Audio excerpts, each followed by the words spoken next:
بسم الله الرحمن الرحيم.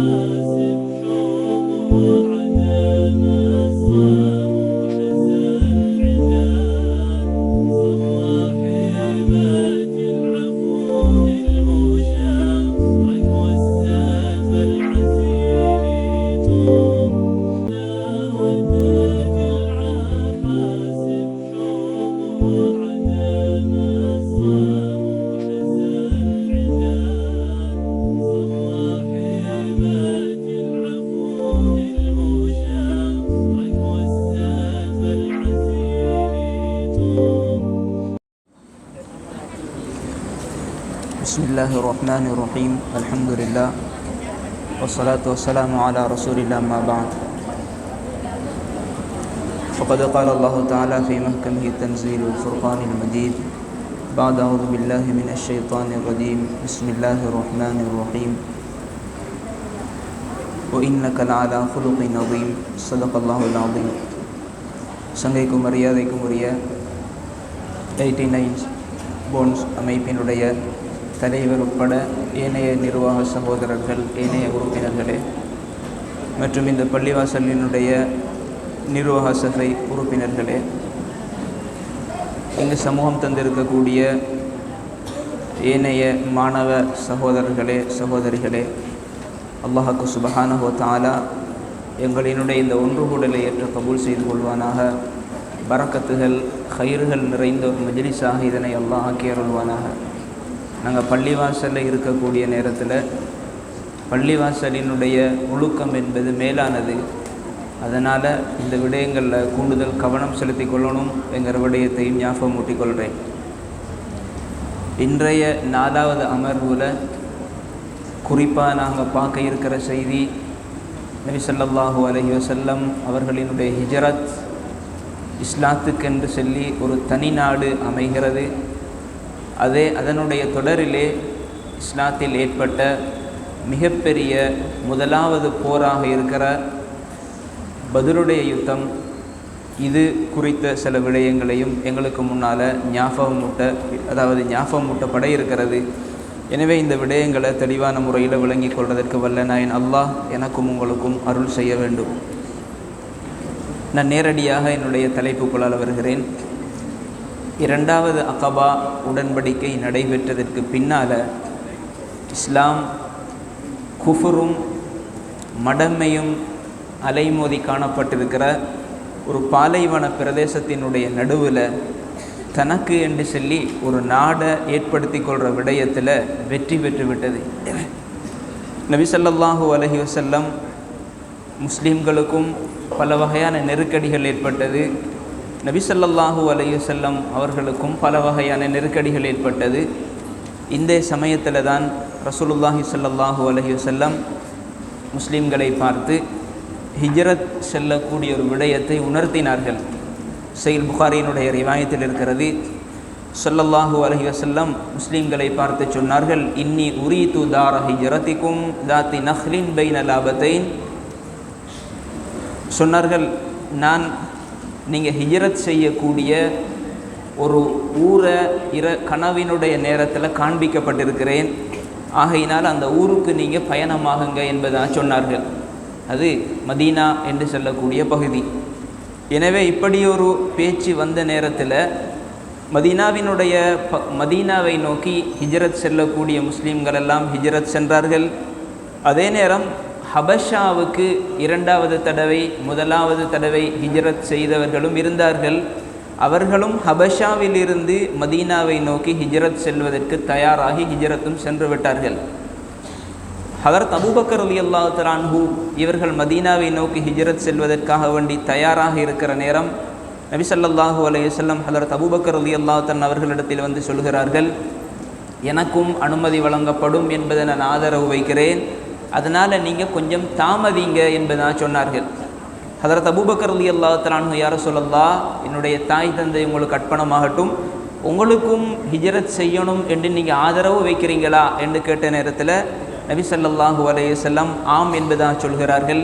ஹதரத் Abu Bakr ரலியல்லாஹு தஆலா அன்ஹு நபி ஸல்லல்லாஹு அலைஹி வஸல்லம் அவர்களோடு சேர்ந்து ஹிஜ்ரத் செல்வதற்காக வேண்டி தன்னுடைய பயணத்தை பிற்போட்டார்கள். அதற்கு பின்னால் ஹதரத் அபூபக்கர் ரலியல்லாஹு தஆலா அன்ஹு இந்த ஹிஜ்ரத்தினுடைய பயணம் இருக்குது என்பதன் காரணமாக 2 ஒட்டகங்களை நல்ல தீனி கொடுத்து வளர்த்தார்கள். இப்படியாக ஸல்லல்லாஹு அலைஹி வஸல்லம் அவர்களுக்கும் ஹதரத் அபூபக்கர் ரலியல்லாஹு தஆலா அவர்களுக்கும் இடையில் இந்த சம்பாஷணை நடைபெற்று 4 மாதத்திற்கு பின்னர் தான் 2 பேரும் மதீனாவுக்கு ஹிஜ்ரத் செய்தார்கள். இந்த ஹிஜ்ரத்தினுடைய இன்னொரு முக்கியமான ஒரு செய்தியையும் தெரிந்து கொள்ளணும். குறைஷிகளுக்கு ஒரு பாராளுமன்றம் என்கிற ஒன்று இருந்துச்சு. இதற்கு ஆலோசனை மன்றம் தாருன் நதுவா என்பதாக சொல்லப்படும். இந்த ஆலோசனை மன்றத்தில் குறைஷிகள் ஒரு தடவை எல்லாரும் ஒன்று சேர்ந்து ஆலோசனை செய்தார்கள். ஏன் இவங்க இப்படி செய்யணும் என்றிருந்தால், நபி ஸல்லல்லாஹு அலைஹி வஸல்லம் அவர்களினுடைய மனைவிமார் அதே போல ஏனைய மக்கள் எல்லாமே மக்காவை விட்டு மதீனாவை நோக்கி வெளியேறி செல்கிறார்கள். மதீனாவில் அவுஸ் ஹஸ்ரஜ் என்று சொல்லக்கூடிய இந்த 2 கோத்திரத்தினர்களும் இருக்கிறார்கள். அதே நேரம் இங்கிருந்து போகக்கூடிய முஸ்லீம்கள் மதீனாவில் போய்த்து சேர்ந்து மதீனாவில் இருக்கக்கூடியவர்கள் மக்காவிலிருந்து வந்த முஹாஜிரின்கள் 2 பேருமே ஒன்று சேர்ந்து 2 பேர்களுக்கு மத்தியில் ஒரு நெருக்கம் உருவாகும் கொண்டிருந்தால் எல்லா வகையான தலைவலிகளும் நெருக்கங்களும் எங்களுக்கு உண்டாகும் என்பதை இந்த குறைஷிகள் பயப்படுகிறார்கள். இதற்கு காரணம் என்னென்றா, குறைஷிகளினுடைய விசேடமாக அவர்கள் இந்த விடயத்தை பயந்தார்கள். மக்காவில் இருந்து அவங்களோட வியாபாரப்பட ஷாம், அதாவது திமஷ்க், சிரியாவினுடைய பகுதி, இந்த சிரியாவை நோக்கி பயணமாகிறது வழக்கம். இப்படி சிரியாவை நோக்கி பயணமாகக்கூடிய நேரத்தில் சாதாரணமாக அவர்களினுடைய மாதந்தோறும் பெரிய ஒரு வியாபாரம், உதாரணமாக 2.5 லட்சம் தங்க நாணயங்கள் மாதந்தோறும் வியாபாரம் செய்யக்கூடிய ஒரு வளமை இருந்துச்சு. 2.5 லட்சம் தங்க நாணயம், இது ஒரு சாதாரணமான பெறுமதி அல்ல. தங்க நாணயம் என்று வரக்கூடிய நேரம் 2.5 லட்சம் தீனார் என்பதாக சொல்லலாம். 20 தீனாரினுடைய பெறுமதி என்பது சமகாலத்திட கணக்கின்படி பார்க்கிறதாக இருந்தால் கிட்டத்தட்ட 20 லட்சமாக பார்க்கலாம். அப்போ 2.5 லட்சம் தீனார் என்று வரக்கூடிய நேரம் இது பெரிய ஒரு தொகை. இப்படி பெரிய ஒரு தொகையை மாதந்தோறும் இவர்களினுடைய ஒரு வியாபார ஒரு நிலைமையாக காணப்பட்டிருந்தது. அதனால் பயந்தாங்க, இந்த 2 பேரும் ஒன்று சேர்ந்து எங்களோட வியாபாரத்துக்கு தடையாக ஆகிடுவாங்களோ என்கிறத பயந்தாங்க. அதே நேரம் குறைஷிகள் இவ்வளவு நேரமும் அவர்களினுடைய மார்க்கத்தினுடைய விடயத்தில் கவனம் செலுத்தினாங்க. அவர்களினுடைய மூதாதையர்களினுடைய மார்க்கத்தை பாதுகாக்கணுங்கிற விடயத்தில் மிக கவனம் செலுத்தினாங்க. இந்த மார்க்கம் சில காலங்களால் இல்லாமலாகிடுமோ என்கிற ஒரு பயமும் இருந்துச்சு. இப்படியான காரணங்களினால் இவங்க எல்லாருமே ஒன்று சேர்ந்து தாருன் நதுவாவில் அவர்களினுடைய ஆலோசனை மன்றத்தில் அவர்களுக்கு மத்தியில் ஒரு கலந்த ஆலோசனை செய்தார்கள். இப்படி ஆலோசனை செய்து கொண்டிருக்கிற நேரத்தில் இவர்களினுடைய சில முக்கியமானவர்களும் இருந்தாங்க. இந்த முக்கியமானவர்களில் இன்னொரு நிகழ்வும் நடக்குது. இபிலீஸும் கூட இவர்களினுடைய இந்த சபையில் கலந்து கொள்கிறான். இப்போ இவர்களுக்கு மத்தியில் பேச்சு நடந்து கொண்டிருக்கிற நேரம் இபிலீஸ் ஒரு தோற்றத்தில், வயதாளி மனிதனுடைய தோற்றத்தில் தான் இபிலீஸும் இவங்களோட கூட சேர்ந்து கொள்கிறான். இப்படி சேர்ந்து கொள்ளக்கூடிய நேரத்தில் ஒருத்தர் கருத்து சொன்னார், இவர்களில் இருந்து இந்த முஹம்மது என்பவரை எங்களோட நாட்டை விட்டு வேற எங்கே சரி விரட்டிடுவோம், இப்படி விரட்டினா எங்களுக்கு ஒரு ஓய்வாக இருந்துடும் என்பதாக சொன்னார். இவர் சொன்ன நேரத்தில் இபிலீஸ் வயதான ஒரு மனிதனுடைய தோற்றத்தில் போனவர் அவர் பார்த்துட்டு சொன்னார், முஹம்மதை நீங்கள் விரட்டிட்டு அவங்களுக்கு தலைவலி தீந்துடாது, அவர் இன்னொரு இடத்துக்கு பெய்து அவருடைய பேச்சாற்றல் சிறப்பானது, அவருக்கு தகுதியான இன்னொரு கோத்திரத்தினர்களை உருவாக்குவார், அவர்கள் உங்களோட கூட திரும்ப இன்னொரு தடவை யுத்தம் செஞ்சிடுவாங்க, அதனால் அவரை ஒரு நாட்டை விட்டும் வெளியாக்குறது என்பது ஒரு நல்ல அபிப்பிராயம் இல்லை என்பதாக சொன்னார். 2வது ஒரு நபர் அவர் இன்னொரு அபிப்பிராயத்தை சொன்னார், முஹம்மதை நாங்கள் இங்கே கட்டி வச்சிடுவோம் ஒரு அறையில். எப்படி முன்னால் 2 கவிஞர்கள் இருந்தாங்க, ஜுஹைர் என்று சொல்லி ஒரு கவிஞர், நாபிகா என்று சொல்லி ஒரு கவிஞர். இந்த 2 பேரையும் நாங்கள் எப்படி இந்த இடத்துல கட்டி வச்சோமோ இதுபோல் கட்டி வச்சிடுவோம், காலம் காலமாக இப்படியே பெய்து கொண்டிருக்கும்.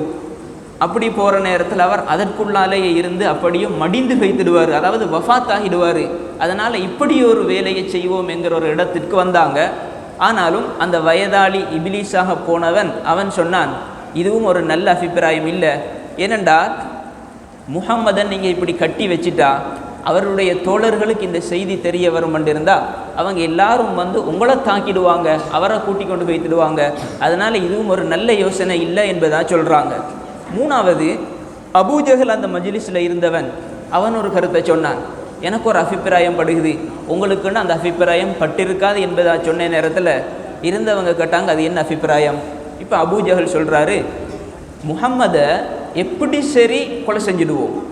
அதை கொலை செய்கிறதுக்குரிய வழி என்னென்னா, எங்களுக்கு நிறைய கோத்திரங்கள் இருக்குது, ஒவ்வொரு கோத்திரத்தில் இருந்தும் நல்ல திடகாத்திரமான ஒரு வாலிபரை தேர்ந்தெடுப்போம். அப்போ பல வாலிபர்கள் வருவாங்க, எல்லாரும் ஒரே அடியாக வாள் எடுத்துட்டு போய்த்து முஹம்மதை கொலை செஞ்சிட்டா இன்னார் தான் கொலை செய்த என்கிறதற்கு யாரும் இருக்காது, எல்லாரும் சேர்ந்து கொலை செய்த, ஆகையினால இன்னார் தான் கொலை செய்கிற என்று செல்றதற்கு ஒரு வழி இருக்காது. இப்படி ஒரு வேலையை செய்வோம். இப்படி செஞ்சிட்டா இப்போ அவருடைய கோத்தினத்தினர்கள் நம்மளுக்கு எதிராக வர தொடங்குவாங்க. அப்படி தொடங்கக்கூடிய நேரத்தில் வெறுமனே ஒரு கோத்திரம் மாத்திரம் யுத்தம் செய்ய இல்லையே, பல கோத்திரம் தானே யுத்தம் செஞ்ச, ஆகையினால எல்லா கோத்திரங்களும் முஹம்மதினுடைய கோத்திரத்தோட பிரச்சனைப்பட தொடங்கிடுவாங்க. எங்களுக்கு லேசான வழி. அப்படிப்பட்ட நேரத்தில் நாங்கள் இவருக்கு ஒரு ஈட்டு தொகையை பகரமாக ஏதாவது ஒன்றை கொடுத்துடுவோம், அப்போ செய்தி எல்லாம் முடிஞ்சு வைத்திடும் என்று சொல்லி ஒரு இடத்துக்கு வந்தார். இந்த அபிப்பிராயத்தை அந்த வயதாளி மனிதன், அதாவது இபிலீஸ், இது ஒரு நல்ல யோசனை என்பதாக சொன்னார். இப்படி சொன்ன நேரத்தில் பொதுவாக அல்லாஹ் தாலா ஸல்லல்லாஹு அலைஹி வஸல்லம் அவர்களை பாதுகாக்கிற விடயத்தில் மிகப்பெரியவர். அல்லாஹ் தாலா இந்த செய்தியை ஹதரத் ஜிப்ரீல் அலைஹிஸ்ஸலாம் அவர்களுக்கு சொல்லி அவர்களினுடைய இந்த திட்டத்தை வழங்கப்படுத்தினார். இப்போ நபி ஸல்லல்லாஹு அலைஹி வஸல்லம் அவர்களுக்கு ஹதரத் ஜிப்ரீல் அலைஹிஸ்ஸலாம் இந்த திட்டத்தை கொண்டு வந்து சொன்னாங்க. சொன்ன நேரத்தில் நபி ஸல்லல்லாஹு அலைஹி வஸல்லம் உடனே ஹிஜ்ரத் போவதனுடைய ஏற்பாடு செய்து கொண்டாங்க. அல்லாஹ் தாலா ஜிப்ரீல் அலைஹிஸ்ஸலாம் அவர்களின் மூலமாக உத்தரவிடுறான், இதற்கு பின்னால் நீங்கள் இங்கே இருக்கிறதில்லை, நீங்கள் அப்படியே இடம்பெயர்ந்து செல்லுங்க என்பதாக சொல்கிறான். அந்த நேரத்தில் தான் ஹதரத் ஸல்லல்லாஹு அலைஹி வஸல்லம் இந்த செய்தி கிடைச்சதோடையே ஹதரத் ஸல்லல்லாஹு அலைஹி வஸல்லம் ஹதரத் அபூபக்கர் ரலியல்லாஹு தஆலா அவர்களுடைய வீட்டுக்கு போனாங்க. வீட்டுக்கு போய்த்து வீட்டுக்குள்ளே அனுமதி எடுத்து உள்ளுக்கு நுழைஞ்சிட்டு இருந்தவர்கள்ட்ட சொன்னாங்க, ஹதரத் ஸல்லல்லாஹு அலைஹி வஸல்லம் உங்களோட வீட்டுக்குள்ளே யாரையும் வச்சிடாதீங்க, நானும் நீங்களும் இருந்து ஆலோசனை செய்வோம். சொன்னாங்க, யாரை சொல்லலாம், வீட்டுக்குள்ளே இருக்கிறது உங்களோட குடும்பம் தான் இருக்குது. இப்போ ஸல்லல்லாஹு அலைஹி வஸல்லம் சொன்னாங்க, இப்படித்தான் செய்தி வந்திருக்குது, ஆகையினால பிரயாணம் செய்கிறதற்குரிய ஏற்பாடுகளை செய்யுங்க அப்படி என்று சொல்லிட்டு ஸல்லல்லாஹு அலைஹி வஸல்லம் அப்படியே வெளியே, அதாவது ஸல்லல்லாஹு அலைஹி வஸல்லம் அவர்களினுடைய இருப்பிடத்துக்கு வந்தாங்க. வந்து மகரிபினுடைய நேரம் வரைக்கும், அதாவது இரவினுடைய நேரம் வரும் வரைக்கும் இந்த செய்தி தனக்கு கிடைக்காததை போல ஸல்லல்லாஹு அலைஹி வஸல்லம் காட்டி கொண்டிருந்தாங்க. அதே போல குறைஷிகளும் நபி ஸல்லல்லாஹு அலைஹி வஸல்லம் அவங்கள இன்றைக்கு இரவைக்கு கொலை செய்யணும் என்கிற திட்டத்தை வெளிக்காட்டாதவர்களாக அவர்களும் இருக்கிறாங்க. இப்படியே இருக்கிற நேரத்தில் தான் கொஞ்சம் நேரம் போகுது. அதாவது பொதுவாக நபி ஸல்லல்லாஹு அலைஹி வஸல்லம் அவர்களினுடைய வழக்கம் இஷாவினுடைய தொழுகைக்கு பின்னால் நேர காலத்தோட தூங்கிடுவாங்க. இரவினுடைய பாதி இரவுக்கு பின்னால் ஸல்லல்லாஹு அலைஹி வஸல்லம் எழும்பிடுவாங்க. இப்போ பாதி இரவுக்கு பின்னால் ஸல்லல்லாஹு அலைஹி வஸல்லம் எழும்புறத்தை தான் இவங்கெல்லாம் பார்த்து கொண்டிருந்தாங்க. குறைஷிகள் பார்த்து கொண்டிருந்துட்டு நபி ஸல்லல்லாஹு அலைஹி வஸல்லம் வெளியே வரக்கூடிய நேரத்தில் பாஞ்சு எல்லாரும் கொலை செய்கிற அப்படி நிலப்பாட்டில் தான் இருந்தாங்க. இப்போ நபி ஸல்லல்லாஹு அலைஹி வஸல்லம் இரவினுடைய நேரத்தில் ஒரு தந்திரமான முறையில் வளமைக்கு மாற்றமாக அவங்களோட படுக்கையில் ஹதரத் அலி ரலியல்லாஹு தஆலா அவர்களை தான் தூங்க வச்சாங்க. தூங்க வச்சுட்டு யமன் நாட்டினுடைய ஒரு பச்சை போர்வை இருந்தது, இந்த போர்வையை ஹதரத் அலி ரலியல்லாஹு தஆலா அவர்களோட அப்படியே மூட வச்சுட்டு ஸல்லல்லாஹு அலைஹி வஸல்லம் நள்ளிரவு நேரத்துக்கு பின்னால் அப்படியே வீட்டை விட்டு வெளியாகினாங்க. அல்லாஹ் தாலா அங்கே இருந்த குறைஷிகளுக்கு ஸல்லல்லாஹு அலைஹி வஸல்லம் அவர்களை பார்க்குற பார்வையை அல்லாஹ் மறைச்சிட்டான். அல்லாஹ் தாலா ஒரு செய்தியை பாதுகாக்கணும் என்று நாடினா எவ்வளவுதான் ஒரு மனிதர் எவ்வளவு பெரிய தந்திரத்தை கையாண்டாலும் அது செய்கிறத கேளாது. நபி ஸல்லல்லாஹு அலைஹி வஸல்லம் வீட்டை விட்டு வெளியாகிற நேரத்தில் வஜஅல்னா மின் பைனி ஐதீஹிம் சத்தம் வ மின் கல்ஃபிஹிம் சத்தம் ஃபஅக்ஷைனாஹும் ஃபஹும் லா யுப்ஸிரூன். சூரா யாசின்ல நாம் எல்லாரும் முதல்ல ஒரு செய்தி அல்லாஹ் எப்படி சொல்கிறான்டா, வஜஅல்னா மின் பைனி ஐதிஹிம் சத்தன், முன்னுக்கு எல்லாருமே பார்த்து கொண்டிருந்தாங்க நபி ஸல்லல்லாஹு அலைஹி வஸல்லம் அவர்களை கொலை செய்யலாம் என்று. ஆனால் அல்லாஹ் தஆலா அவர்களுக்கு முன்னால ஒரு சுவரை ஏற்படுத்தினார். பார்வைக்கு சுவர் அல்ல, அவர்களினுடைய பார்வைக்கு ஒரு சுவர் முன்னால வந்ததை போல. அப்போ பார்த்து கொள்றதற்கு இயலாது. சுவருக்கு அங்கால் உள்ளது எப்படி பார்க்கறது? வஜஅல்னா மின் பைனி ஐதிஹிம் சத்தன் வமின் கல்ஃபிஹிம், அவர்களுக்கு பின்னாலையும் அல்லாஹ் தஆலா ஒரு சுவரை ஏற்படுத்திட்டான். அப்போ முன்னால் உள்ளதையும் பார்க்கறதற்கு இயலாது, பின்னால் உள்ளதையும் பார்க்கறதற்கு இயலாது. இவங்க எப்படி ஆகிட்டாங்கண்டா ஒரு மறைஞ்சிருக்கிற இடத்துக்குள்ளால் உள்ளவர்களை போல ஆகினாங்க. நபி ஸல்லல்லாஹு அலைஹி வஸல்லம் மண்ணை தூவி வீசிட்டு அப்படியே பெய்துட்டாங்க. அதற்கு பின்னால் இவங்க இடையில் உள்ள நேரத்தில் பார்க்குறாங்க நபி ஸல்லல்லாஹு அலைஹி வஸல்லம். ஏனெண்டா ஸல்லல்லாஹு அலைஹி வஸல்லம் வளமையாக படுக்கிற கட்டில ஒருத்தர் போத்திட்டு தூங்குறாரு. அப்போ முஹம்மது ஸல்லல்லாஹு அலைஹி வஸல்லம் அவங்க அப்படியே தூங்குறாங்க என்கிற கற்பனையில் தான் இருந்தாங்க. அதற்கு பின்னால் காலை நேரமாகுது, ஒரு மனிதர் வருகிறாரு. வந்து சொன்னார், யாரை பார்த்து கொண்டிருக்கிறீங்க? முஹம்மது தானே இன்னும் பெய்து கொண்டிருக்கிறாரு என்ற தொடைதான். இவங்க முன்னுக்கு பெய்து பார்த்தாங்க, இல்லை ஒருத்தர் தூங்கி கொண்டிருக்கிறார், இன்னும் முகமது தூங்குறார் தானே என்கிற கற்பனையில் அப்படியே இருந்தாங்க. ஆனால் காலை நேரம் ஆகின நேரத்தில் ஸல்லல்லாஹு அலைஹி ஹதரத் அலி ரலியல்லாஹு தஆலா அன்ஹு அவங்க தான் அந்த போர்வையிலிருந்து எழுப்பினாங்க. இப்போ தான் இவர்களுக்கு தெரிஞ்சிட்டு சாதாரணமான ஏமாற்றம் அல்ல, மிகப்பெரிய ஏமாற்றத்துக்குள்ளால நாங்கள் ஆகிட்டோம் என்பதை புரிஞ்சு கொண்டாங்க. இதற்கு பின்னால் நபி ஸல்லல்லாஹு அலைஹி வஸல்லம் உடனே போனாங்க ஹதரத் அபூபக்கர் ரலியல்லாஹு தஆலா அவர்களினுடைய வீட்டுக்கு.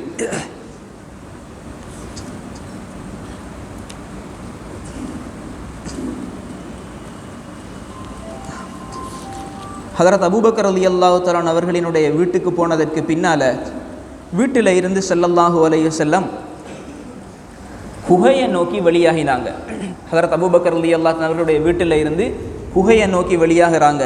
இது எப்போ நடக்குதுண்டா நபித்துவத்தினுடைய 14வது வருடம் சஃபர் மாதம் பிற 27, அதாவது கிறிஸ்துவுக்கு பின்னால் 622 செப்டம்பர் மாதம் 12 அல்லது 13களில் நபி ஸல்லல்லாஹு அலைஹி வஸல்லம் தன்னுடைய வீட்டில் இருந்து வெளியாகி ஹதரத் அபூபக்கர் ரலியல்லாஹு தஆலா அவர்களுடைய வீட்டுக்கு வந்து சேர்ந்து கொள்கிறாங்க.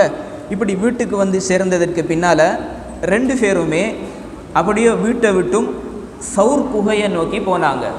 பொதுவாக ஸல்லல்லாஹு அலைஹி வஸல்லம் இங்கிருந்து போகக்கூடிய நேரத்தில் யாரும் கண்டிடக்கூடாது என்பதற்காக வேண்டி ஒரு மறைவான பகுதியில் தான் சௌர் குகையை நோக்கி போனாங்க.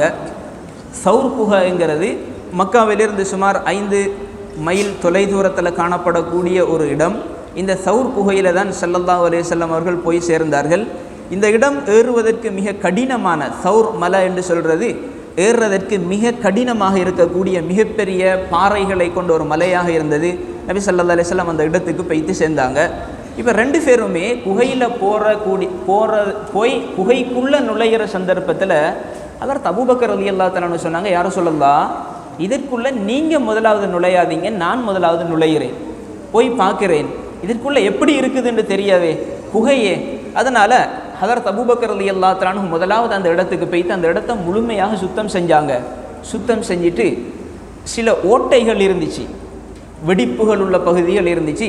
ஹதரத் அபூபக்கர் ரலியல்லாஹு தஆலா தன்னுடைய கீழாடை, அதாவது எங்கட பாசையில் சொல்கிறதாக இருந்த சாரன், இந்த சாரனில் ஒரு பகுதியை கிழிச்சு அப்படி அந்த ஓட்டையில் அடைச்சி கொண்டாங்க.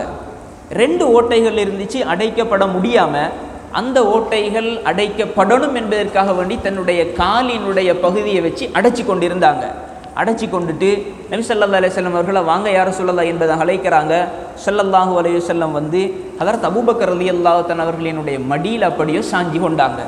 இப்படி தூங்கி கொண்டிருக்கிற நேரத்தில் தான் ஹதரத் அபூபக்கர் ரலியல்லாஹு தஆலா அவர்களுக்கு ஏதாவது ஒரு விஷ ஜந்து காலில் அப்படியே குத்திட்டு, அப்படி குத்தினத்தோட அசைக்க முடியாமல் இருந்தாங்க. காரணம் என்னண்டா, கால் அசைக்கிறதுனால ஸல்லல்லாஹு அலைஹி வஸல்லம் அவர்கள் எழும்பிடுவாங்களே என்று சொல்லக்கூடிய ஒரு பயம்.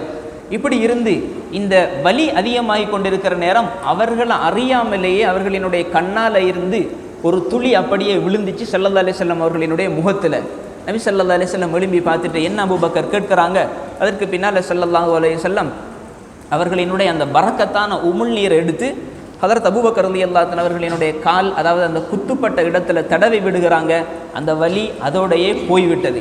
ஆனால் தாரீഖில் எழுதுவாங்க, கிதாபு யாஃபாத்துக்கு இல்லாமல் இருக்குது, ஹதரத் அபூபக்கர் ரலியல்லாஹு தஆலா அவர்களினுடைய மரணத்திற்கு அந்த நஞ்சும் ஒரு காரணமாக இருந்தது. அவங்களோட வஃபாத் நீண்ட காலத்திற்கு பின்னால் வருது, கிட்டத்தட்ட ஒரு 15 வருடங்களுக்கு பின்னால் வருது. ஆனால் அந்த வஃபாத்திற்கு இந்த நஞ்சும் ஒரு காரணமாக இருந்தது என்கிற ஒரு கருத்து கூட கிதாபுகளில் சொல்லப்பட்டும் இருக்குது. ஹதரத் அபூபக்கர் இப்போ நபி ஸல்லல்லாஹு அலைஹி வஸல்லம் அவர்களும் ஹதரத் அபூபக்கர் ரலியல்லாஹு தஆலா அவர்களும் இந்த சௌர் குகையில் வெள்ளி, சனி, ஞாயிறு இந்த 3 நாட்களும் இந்த சௌர் குகையில் தங்கியிருந்தாங்க. அதற்கு பின்னால் தங்கினதற்கு பின்னால் பொதுவாக ஒரு வழக்கம், நபி ஸல்லல்லாஹு அலைஹி வஸல்லம் எந்த ஒரு காரியத்தையும் திட்டமிட்டுத்தான் செய்யக்கூடிய வழக்கம் இருந்திருக்குது. பொதுவாக ஒரு முஃமினை பொறுத்தளவில் எந்த காரியம் செய்கிறதாக இருந்தாலும் திட்டமிட்டு செய்யக்கூடிய நேரத்தில் அல்லாஹ் தஆலா எல்லா வகையான பரக்கத்துகளையும் அதற்குள்ளே வச்சிருக்கிறான். ஒரு திருமணமாக இருக்கலாம், அல்லது ஏதாவது ஒரு வைபவமாக இருக்கலாம், அல்லது ஏதாவது ஒரு நிகழ்வாக இருக்கலாம். திட்டமிட்டு செய்யக்கூடிய நேரத்தில், சும்மா ஒரு மனிதனுடைய எண்ணத்தில் அல்ல, திட்டமிட்டு செய்யக்கூடிய நேரத்தில் அல்லாஹ் தஆலா அதற்குள்ளால் ஏராளமான பரக்கத்துகளை வச்சிருக்கிறான். நபி ஸல்லல்லாஹு அலைஹி வஸல்லம் இந்த பயணம் போகணும் என்றிருக்கிற நேரம் ஹதரத் அபூபக்கர் ரலியல்லாஹு தஆலா அன்ஹு அதனுடைய திட்டங்களை வகுத்தாங்க. எப்படி என்றா, இந்த குகையில் இருக்கிற நேரம் யார் உணவு கொண்டு வார? ஹதரத் அஸ்மா ரலியல்லாஹு தஆலா அன்ஹா நபி ஸல்லல்லாஹு அலைஹி வஸல்லம் அவர்களுக்கும் ஹதரத் அபூபக்கர் ரலியல்லாஹு தஆலா அவர்களுக்குமாக உணவு கொண்டு வரக்கூடிய ஒரு வளமை இருந்துச்சு.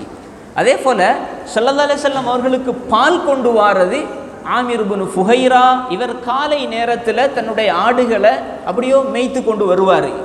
ஆமிர் இப்னு ஃபுஹைரா ஸல்லல்லாஹு அலைஹி வஸல்லம் அவர்களுக்கு பால் கொடுக்குற ஒரு வளமை இருந்துச்சு. அதே நேரம் ஹதரத் அபூபக்கர் ரலியல்லாஹு தஆலா அன்ஹு அவர்களினுடைய மகனாக இருந்த அப்துர் ரஹ்மான் இப்னு அபி பக்கர், இவர் அந்த குறைஷிகளினுடைய செய்திகளை எல்லாம் எடுத்துட்டு இரவினுடைய நேரத்தில் வருவார். இரவினுடைய நேரத்தில் இந்த தகவலை எல்லாம் கொடுத்துட்டு அவர்களோட இரவு நேரத்தில் தங்கிட்டு சுபஹ் ஆகிறதற்கு முன்னால் மக்காவுக்கு போய்த்து சென்றுடுவார். மக்காவாசிகளை போல காலையில் மக்காவில் இரவில் தங்கின ஒருத்தரை போல மாறிடுவாங்க. இப்போ காலை நேரத்தில் அவர் வந்த அந்த அடிச்சுவடுகள் இருக்கும், காலினுடைய அடிச்சுவடுகள், இந்த அடிச்சுவடுகளை மறைச்சி கொள்றதற்காக வேண்டி காலையில் ஆமிர் இப்னு ஃபுஹைரா அவருடைய ஆடுகளை மேய்ச்சி கொண்டு போவார். அந்த ஆடுகள் எல்லாமே காலினுடைய அடிச்சுவடுகள் அப்படியே மறைச்சி கொண்டு போகும். இப்படித்தான் அந்த வளமை இருந்துச்சு. ஹதரத் அஸ்மா ரலியல்லாஹு தஆலா அன்ஹா விசேடமாக ஸல்லல்லாஹு அலைஹி வஸல்லம் அவர்களுக்கு சாப்பாடு கொண்டு கொடுப்பாங்க. வாப்பாவுக்கும் ஸல்லல்லாஹு அலைஹி வஸல்லம் அவர்களுக்கும் ஒரு தடவை சாப்பாடு கொண்டு கொடுக்குற நேரத்தில் தான் அவர்களிடத்தில் அந்த சாப்பாட்டை கட்டி கொள்றதற்கு என்று சொல்லி ஒரு கயிறு இருக்கல்ல, மறந்துட்டாங்க. சாப்பாடு கொண்டு கொடுக்குற அந்த முடிச்சை எடுத்து கொண்டு போன நேரத்தில் கட்டுறதற்கு ஒரு ஏற்பாடு இருக்கல்ல, தன்னுடைய முந்தானையை எடுத்து அதை 2ஆக கிழிச்சு ஒரு துண்டெடுத்து சாப்பாட்டு முடிச்ச கட்டி ஸல்லல்லாஹு அலைஹி வஸல்லம் அவர்களினுடைய வாகனத்தோடு கட்டி வச்சாங்க. அடுத்த முடிச்ச தன்னுடைய இடுப்பில் கட்டி கொண்டு போனாங்க. இப்போ தான் நபி ஸல்லல்லாஹு அலைஹி வஸல்லம் ஹதரத் அஸ்மா ரலியல்லாஹு தஆலா அவர்களுக்கு பேர் சொன்னாங்க, தாத்துன் நிதாகைன், 2 முந்தானையுடையவள் என்கிற ஒரு கருத்தை நபி ஸல்லல்லாஹு அலைஹி வஸல்லம் இந்த அஸ்மா ரலியல்லாஹு தஆலா அவர்களுக்கு சொன்னாங்க. இப்படி அந்த பயணம் பெய்து கொண்டிருக்குது. அதே நேரம் நபி ஸல்லல்லாஹு அலைஹி வஸல்லம் அவங்களுடைய திட்டத்தின் பிரகாரமும் ஹதரத் அபூபக்கர் ரலியல்லாஹு தஆலா அவர்களினுடைய திட்டத்தின் பிரகாரமும் 3 நாள் தங்கினதற்கு பின்னால் 3வது நாள் கழித்து அப்துல்லாஹ் இப்னு உரைகித் என்று சொல்லக்கூடியவரை ஸல்லல்லாஹு அலைஹி வஸல்லம் மதீனாவினுடைய வழிகாட்டியாக தேர்ந்தெடுத்தார்கள். ஆனால் அப்துல்லாஹ் இப்னு உரைகித் யாருண்டா, இவரும் குறைஷிகளில் உள்ளவர், நல்ல நம்பிக்கையானவர். அதனால் நபி ஸல்லல்லாஹு அலைஹி வஸல்லம் அப்துல்லாஹ் இப்னு உரைகித்தை தேர்ந்தெடுக்கிறார்கள். ஹதரத் அபூபக்கர் ரலியல்லாஹு தஆலா அன்ஹு இவர்களிடத்தில் தான் 2 குதிரை, அதாவது அவர்களினுடைய 2 வாகனத்தை ஒப்படைக்கிறாங்க. 3வது நாள் கழித்து அப்துல்லாஹ் இப்னு உரைகித்தும் சேர்ந்து கொள்கிறாரு. இந்த 2 பேரும் இப்போ 3 பேருமாக மதீனாவை நோக்கி பயணம் போகிறாங்க. மதீனாவை நோக்கி பயணம் போகக்கூடிய நேரத்தில் பொதுவாக அப்துல்லாஹ் இப்னு உரைகித் பயணத்தினுடைய வழி நல்லா தெரிந்த ஒருவர். அப்துல்லாஹ் இப்னு உரைகித் எப்படி கூட்டிக் கொண்டு போகிறாருண்டா, குறைஷிகளுக்கு ஸல்லல்லாஹு அலைஹி வஸல்லம் அவர்கள் படாத வித்தியாசமான பாதையில் கூட்டிக் கொண்டு போகிறாரு. இந்த பயணத்தினுடைய, அதாவது இந்த பாதையில் சில முக்கியமான நிகழ்வுகள் நடந்திருந்துச்சு. அதில் ஒரு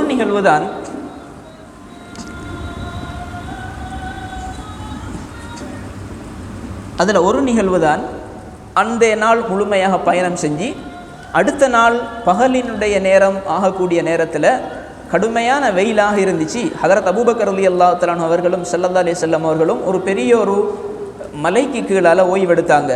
இந்த ஓய்வெடுக்கக்கூடிய நேரத்தில்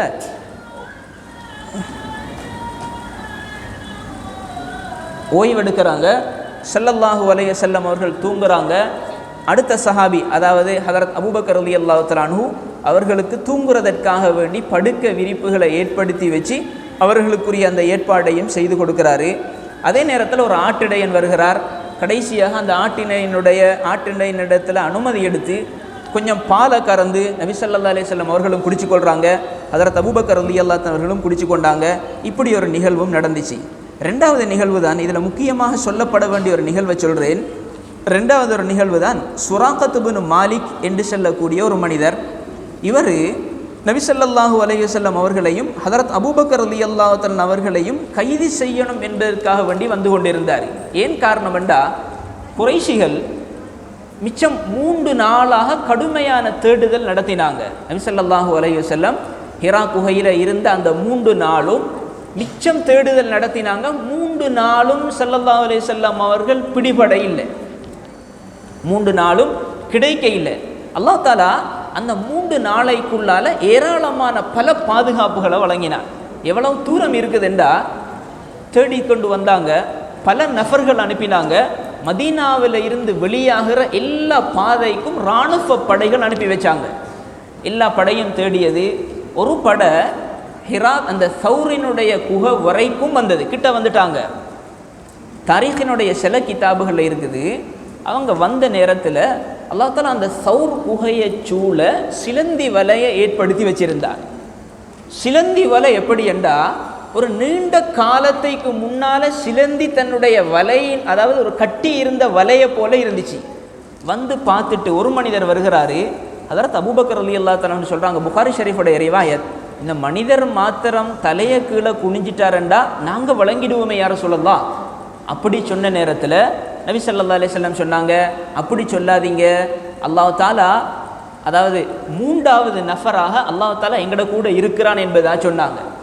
அல்லது அதற்கு இப்படியும் சொல்லலாம், 3வது நஃபராக அல்லாஹ் இருக்கக்கூடிய நேரத்தில் 2வது நஃபரை பற்றி ஏன் நீங்கள் கவலைப்படணும் என்கிற ஒரு செய்தியையும் நபி ஸல்லல்லாஹு அலைஹி வஸல்லம் ஹதரத் அபூபக்கர் ரலியல்லாஹு தஆலா அவர்களுக்கு சொல்லி அவர்களை ஆறுதல் படுத்தினாங்க. அதற்கு பின்னால் 2 பேரும் இந்த குகையில் இருந்து 3 நாட்களுக்கு பின்னால் குறைஷிகளினுடைய கோபம் எல்லாம் அப்படியோ தணிந்து பெய்தாச்சு.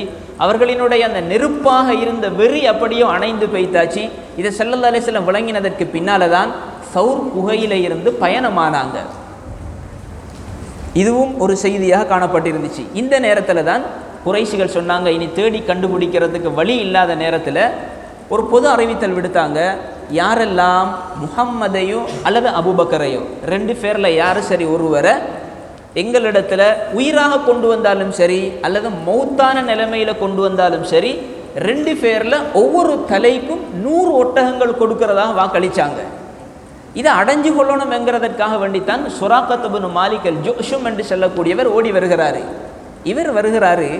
வந்த சந்தர்ப்பத்தில் ஒரு தடவை நபி ஸல்லல்லாஹு அலைஹி வஸல்லம் அவர்களுக்கு அண்மையில் ஆகிட்டார். அண்மையில் ஆகிற நேரம் இவருடைய ஒட்டகத்தினுடைய கால், அதாவது ஒட்டகம் ஸல்லல்லாஹு அலைஹி வஸல்லம் அவர்களுக்கு அண்மையாகக்கூடிய நேரத்தில் ஒட்டகம் அப்படியோ குலுக்கி விட்டுச்சு. அதனால் இவர் கீழே விழுந்துட்டார். விழுந்ததோட தன்னுடைய அம்பு எடுக்கிறாரு. எறிகிறதற்கு பார்க்குற நேரம் இவங்கள்ட்ட ஒரு சகுனம் பார்க்குற முறை இருந்துச்சு குறைஷிகளிடத்தில். அப்போ அம்பு கூட்டில் இருந்து ஒரு அம்பு எடுக்கிறார். அந்த அம்பில் வருது, எறிய தேவையில்லை என்பதனுடைய அடையாளம் வருது. அதனால் அவர் அப்படியே வச்சுட்டு திரும்ப வாகனத்தில் ஏறி விரட்டுறாரு. விரட்டக்கூடிய நேரம் நபி ஸல்லல்லாஹு அலைஹி வஸல்லம் அவர்களுக்கும் இவருக்கும் இடையில் மிச்சம் சொற்ப நேரம். எவ்வளவு சொற்ப நேரம் என்றால், ஸல்லல்லாஹு அலைஹி வஸல்லம் ஓதுகிற செய்தி இவருக்கு கேட்குது. அப்படி மிச்சம் அண்மிக்கிற நேரம் வந்த நேரத்தில் அல்லாஹ் தாலா ஹதரத் அபூபக்கர் ரலியல்லாஹு தஆலா பின்னால் திரும்பி பார்த்து கொண்டே வராங்க. ஸல்லல்லாஹு அலைஹி வஸல்லம் முன்னால் பார்த்து கொண்டு போகிறாங்க. இப்படி போகிற நேரத்தில் அவருடைய குதிரையினுடைய 2 கால்களும் அப்படியே மண்ணுக்குள்ளால் புதைய ஆரம்பித்த நேரத்தில் அதை எடுத்துக்கொள்வதற்கு கஷ்டமாக இருந்துச்சு. தட்டி குதிரையை வெளியெடுத்ததற்கு பின்னால் ஒரு வகையான காற்று வருது. வந்து புகை மாதிரி காற்று வந்து அந்த குதிரையினுடைய 2 காலையும் ஆபத்தை உண்டாக்கிட்டு இப்போ விளங்கி கொண்டார், முஹம்மத் இவருக்கு இப்படி உதவி இருக்கிறதுனால இவர் கொண்டு வந்த மார்க்கம் உண்மை என்பதை புரிஞ்சு கொண்டார். அதற்கு பின்னால் ஸல்லல்லாஹு அலைஹி வஸல்லம் அவர்களிடத்தில் பாதுகாப்புக்காண்டி ஸல்லல்லாஹு அலைஹி வஸல்லம் அவர்கள் அழைக்கிறார்.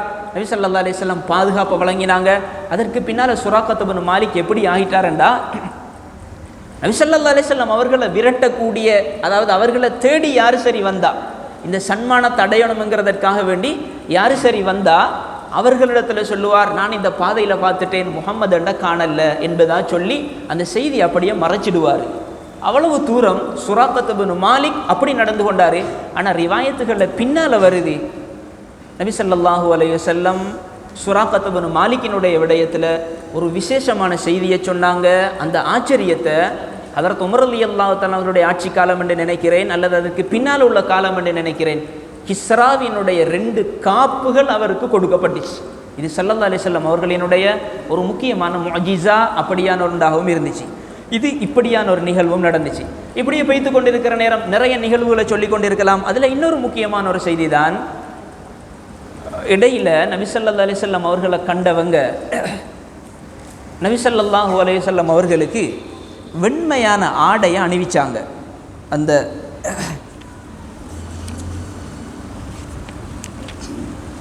சரி நபி ஸல்லல்லாஹு அலைஹி வஸல்லம் அவங்களோட கூட ஹதரத் அபூபக்கர் ரலியல்லாஹு அன்ஹு அவர்களுக்கும் ஸல்லல்லாஹு அலைஹி வஸல்லம் அவர்களுக்கும் ஒரு மனிதர் வெண்மையான ஆடையை அணிவிச்சார். வெண்மையான ஆடை இப்படி அணிவிச்சதற்கு பின்னால் கொஞ்சம் காலத்தினால, அதாவது சில நேரங்களினால நபி ஸல்லல்லாஹு அலைஹி வஸல்லம் அந்த பயணத்தினுடைய தொடரில் கூஃபாவுக்கு வந்து சேர்றாங்க.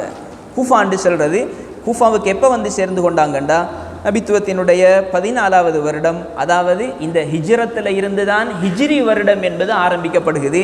ஹிஜ்ரத்தினுடைய 1வது வருடம் ரபியுல் அவ்வல் மாதம் பிற 8 திங்கட்கிழமை நாள் நபி ஸல்லல்லாஹு அலைஹி வஸல்லம் கூஃபாவுக்கு வந்து சேர்ந்து கொள்கிறாங்க.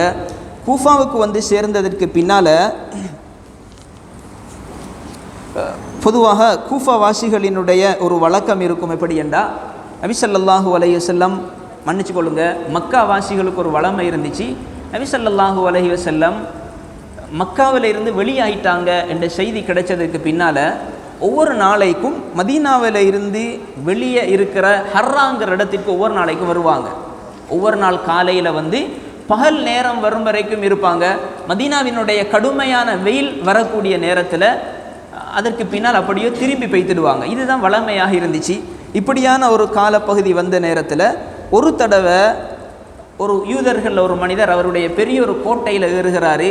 ஏறினதற்கு பின்னால் சொல்கிறாரு, நீங்கள் எந்த ஒரு பாக்கியசாலியை எதிர்பார்த்து கொண்டிருந்தீங்களோ அப்படியான பாக்கியசாலியும் அவருடைய சகாக்களும் வெள்ளை ஆடையோடு வந்து கொண்டிருக்கிறாங்க என்கிற செய்தியை சொன்ன நேரத்தில் இது மதீனாவாசிகளுக்கு மிகப்பெரிய ஒரு சந்தோஷமாக ஆகிட்டு.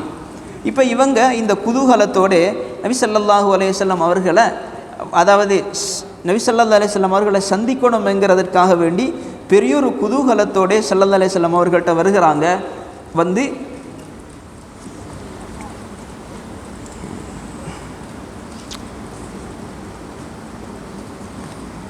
சரி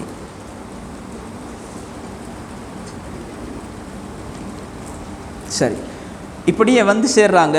வந்ததற்கு பின்னால்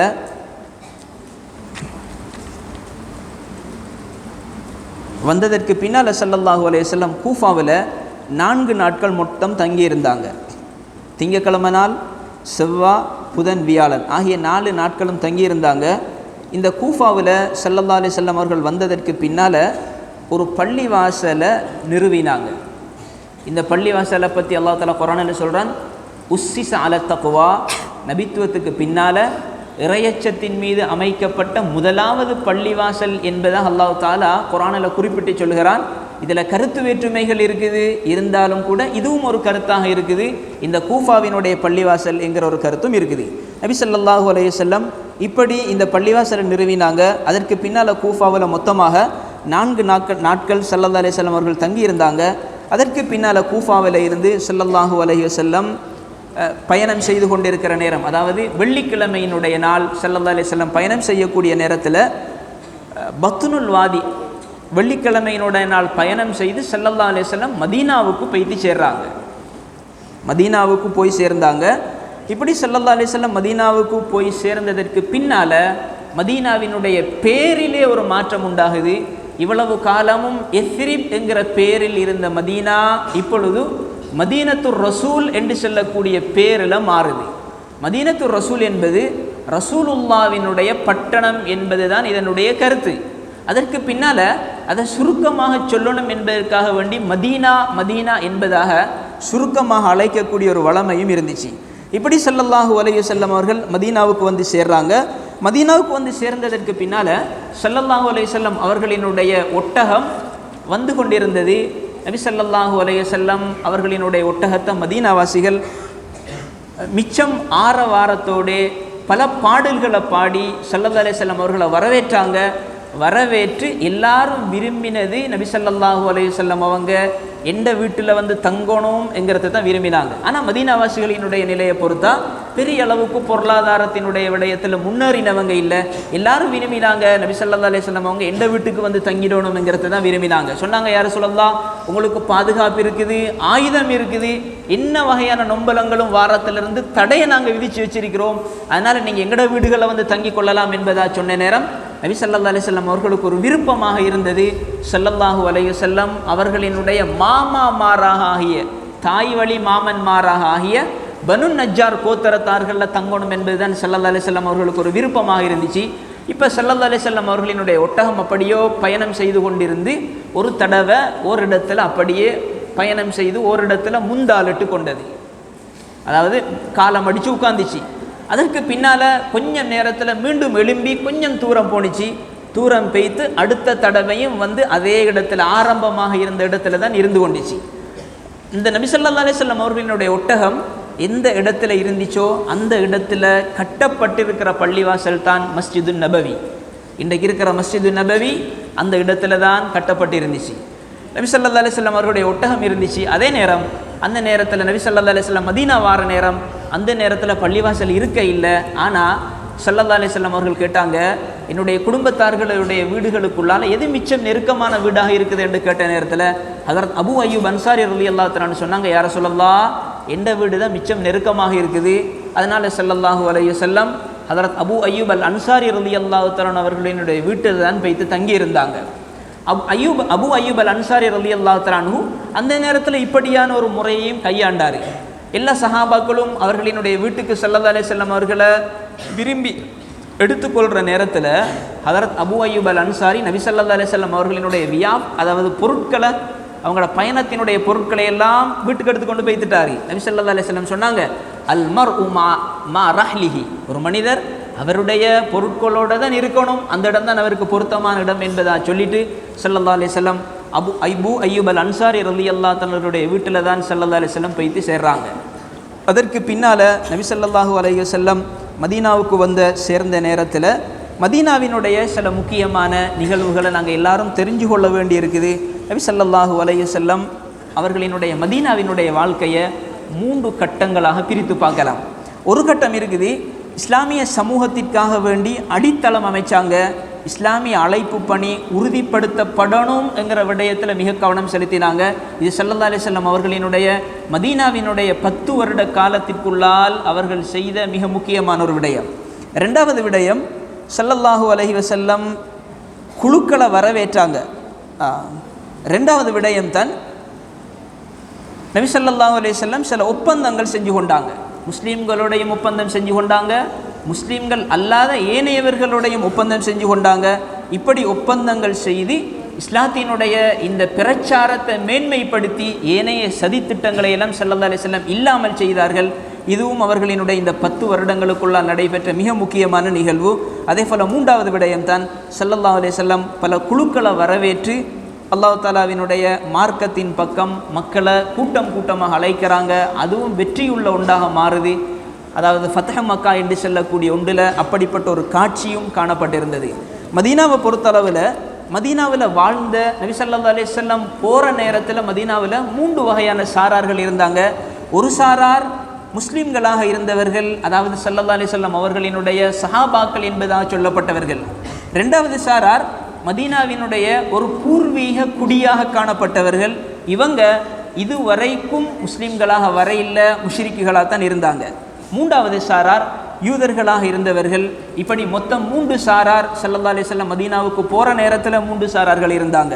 அதில் ஒவ்வொரு சாராரை பற்றியும் கொஞ்சம் விளங்கி கொள்ள வேண்டியிருக்குது. முஸ்லீம்களை பொறுத்தளவில் பொதுவாக மதீனாவினுடைய நிலைப்பாட்டில் 2 முஸ்லீம்கள் வந்து சேர்ந்து கொண்டாங்க. ஒரு சாரார் தான் முஹாஜிரீன்கள், மக்காவில் இருந்து மதீனாவுக்கு இடம்பெயர்ந்தவர்கள் முஹாஜிரீன்கள். இவங்க எல்லாமே மிகப்பெரிய நொம்பலத்தோടെ தான் மதீனாவுக்கு வந்து சேர்ந்து கொண்டாங்க. சிலர்கள் அவர்களினுடைய உடைமைகளை இழந்து வந்து சேர்ந்து கொண்டார்கள். சிலர்கள் அவர்களினுடைய குடும்ப உறவினர்களுக்கு பல நெருக்கடிகள் ஏற்படுத்தப்பட்ட நிலைமையில் வந்து சேர்ந்து கொண்டார்கள். ஒட்டுமொத்தத்தில் பார்க்குற நேரம் அல்லாஹ் தாலா அந்த மதீனாவினுடைய காலத்தில் கொள்கை ரீதியான வசனங்களை இறக்கி ஒவ்வொரு தனிநபருடைய தொடர்புகளை பற்றி, அதாவது ஒவ்வொரு தனிநபரும் சரியாக தன்னுடைய வாழ்க்கையை அமைத்து கொள்ளணுங்கிற வழிகாட்டலை தான் அதிகமாக மக்காவினுடைய காலத்தில் குர்ஆனினுடைய வசனங்களாக இறக்கி அல்லாஹ் அனுப்பி கொண்டிருந்தான். இது முஹாஜிரீன்கள். அதே போல் இன்னொரு சாரார் இருந்தாங்க, அன்சாரிகள். அன்சாரிகளை பொறுத்தளவில் அந்தளவுக்கு அவர்களிடத்தில் பெரியோரு வசதி வாய்ப்புகள் இருக்கல்ல. மக்காவில் இருக்கிறவர்களை போல மதீனாவில் இருக்கிற அன்சாரிகள்கிட்ட அவ்வளோ பெரிய ஒரு வசதி வாய்ப்புகள் இருக்கல்ல.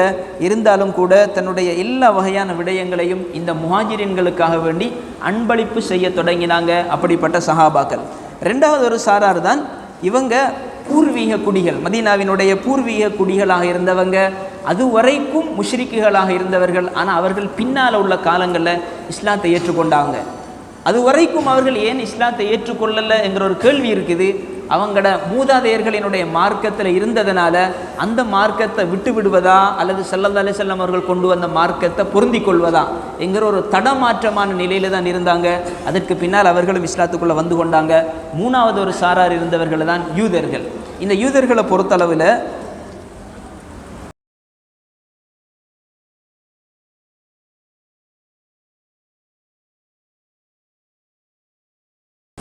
மூணாவது ஒரு சாராரான் யூதர்கள்.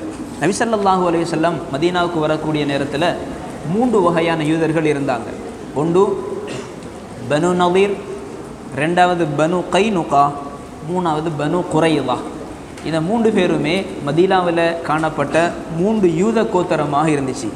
இப்படியான கோத்தரங்கள் பொதுவாக இந்த யூதர்களினுடைய வழக்கம், இவங்களோட உள்ளத்தில் ஒரு வகையான பெருமை இருந்துச்சு. அது அந்த காலத்திலிருந்து இந்த காலம் வரும் வரைக்கும் யூதர்களினுடைய உள்ளத்தில் காணப்படக்கூடிய ஒரு வகையான தன்மை. இன்றைக்கு யூதர்கள் என்று வரக்கூடிய நேரத்தில் இஸ்ரேலர்கள் அடையாளப்படுத்துகிறோம். பொதுவாக அந்த காலத்தில் இந்த யூதர்களுக்குரிய தன்மை என்னென்னா, இவங்க அரபிகளோட, அதாவது ஒரு சந்தர்ப்பத்தில் ரோமர்களோட நடந்த யுத்தத்தில் அங்கிருந்து ஹிஜாஸினுடைய பகுதிக்கு வந்து சேர்ந்து கொண்டாங்க. பொதுவாக ரோமர்களினுடைய அந்த இஸ்ரேலவர்களினுடைய சரித்திரம் என்பது அது ஒரு ஆச்சரியமானது. இவங்க ஒரு தடவை ரோமில் நடந்த யுத்தத்தின் பின்னணியில் ஹிஜாஸில் வந்து சேர்ந்து கொண்டாங்க. ஹிஜாஸில் சேர்ந்ததற்கு பின்னால் இவர்களினுடைய வழக்கமெல்லாம் அரபிகளை போல அவர்களினுடைய எல்லா வகையான நிலைப்பாடுகளையும் மாற்றி கொண்டாங்க. அவர்களினுடைய ஆடைகளை, கலாச்சாரத்தை, அது அல்லாத ஏனைய விடயங்களை மாற்றி கொண்டு கடைசியாக அரபிகளுக்குள்ளால் இருந்தே திருமணம் பேசுகிற ஒரு நிலையும் நடந்துச்சு. இது மதீனாவில் இருக்கிற நேரத்தில் இப்படி திருமணமும் முடித்து கொண்டு போனாங்க. ஆனால் இவர்களினுடைய உள்ளத்தில் ஒரு வகையான பெருமை என்பது குடிகொண்டு தான் இருந்துச்சு.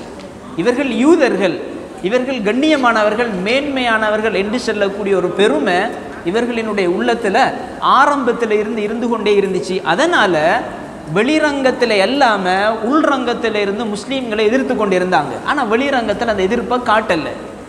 நபி ஸல்லல்லாஹு அலைஹி வஸல்லம் இந்த யூதர்கள் வரக்கூடிய நேரத்தில் இப்படிப்பட்ட யூதர்களினுடைய ஒரு நிலைமையை கண்டு கொண்டாங்க.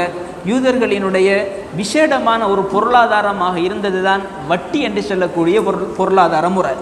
ஏனைய முறைகளையும் யூதர்கள் வியாபாரத்தினுடைய விடயத்தில் மிக கவனம் செலுத்தினாங்க. வியாபாரத்தினுடைய விடயத்தில் மிகப்பெரிய ஒரு வலுவுள்ள சமுதாயமாக அந்த யூதர்களும் இருந்திருக்கிறாங்க. இது நபி ஸல்லல்லாஹு அலைஹி வஸல்லம் அவர்கள் மதீனாவுக்கு போகக்கூடிய நேரத்தில் காணப்பட்டிருந்த ஒரு முறையாக இருந்துச்சு. நபி ஸல்லல்லாஹு அலைஹி வஸல்லம் அதற்கு பின்னால் ஹிஜ்ரி 1 ரபியுல் அவ்வல் மாதத்தில் பிறை 12 வெள்ளிக்கிழமை நாள் ஸல்லல்லாஹு அலைஹி வஸல்லம் அபு அய்யூப் அல் அன்சாரி ரலியல்லாஹு தஆலா அவர்களினுடைய வீட்டுக்கு அருகில் இறங்கினாங்க. இங்கே தான் தங்குமிடம் என்பதா சொன்னாங்க.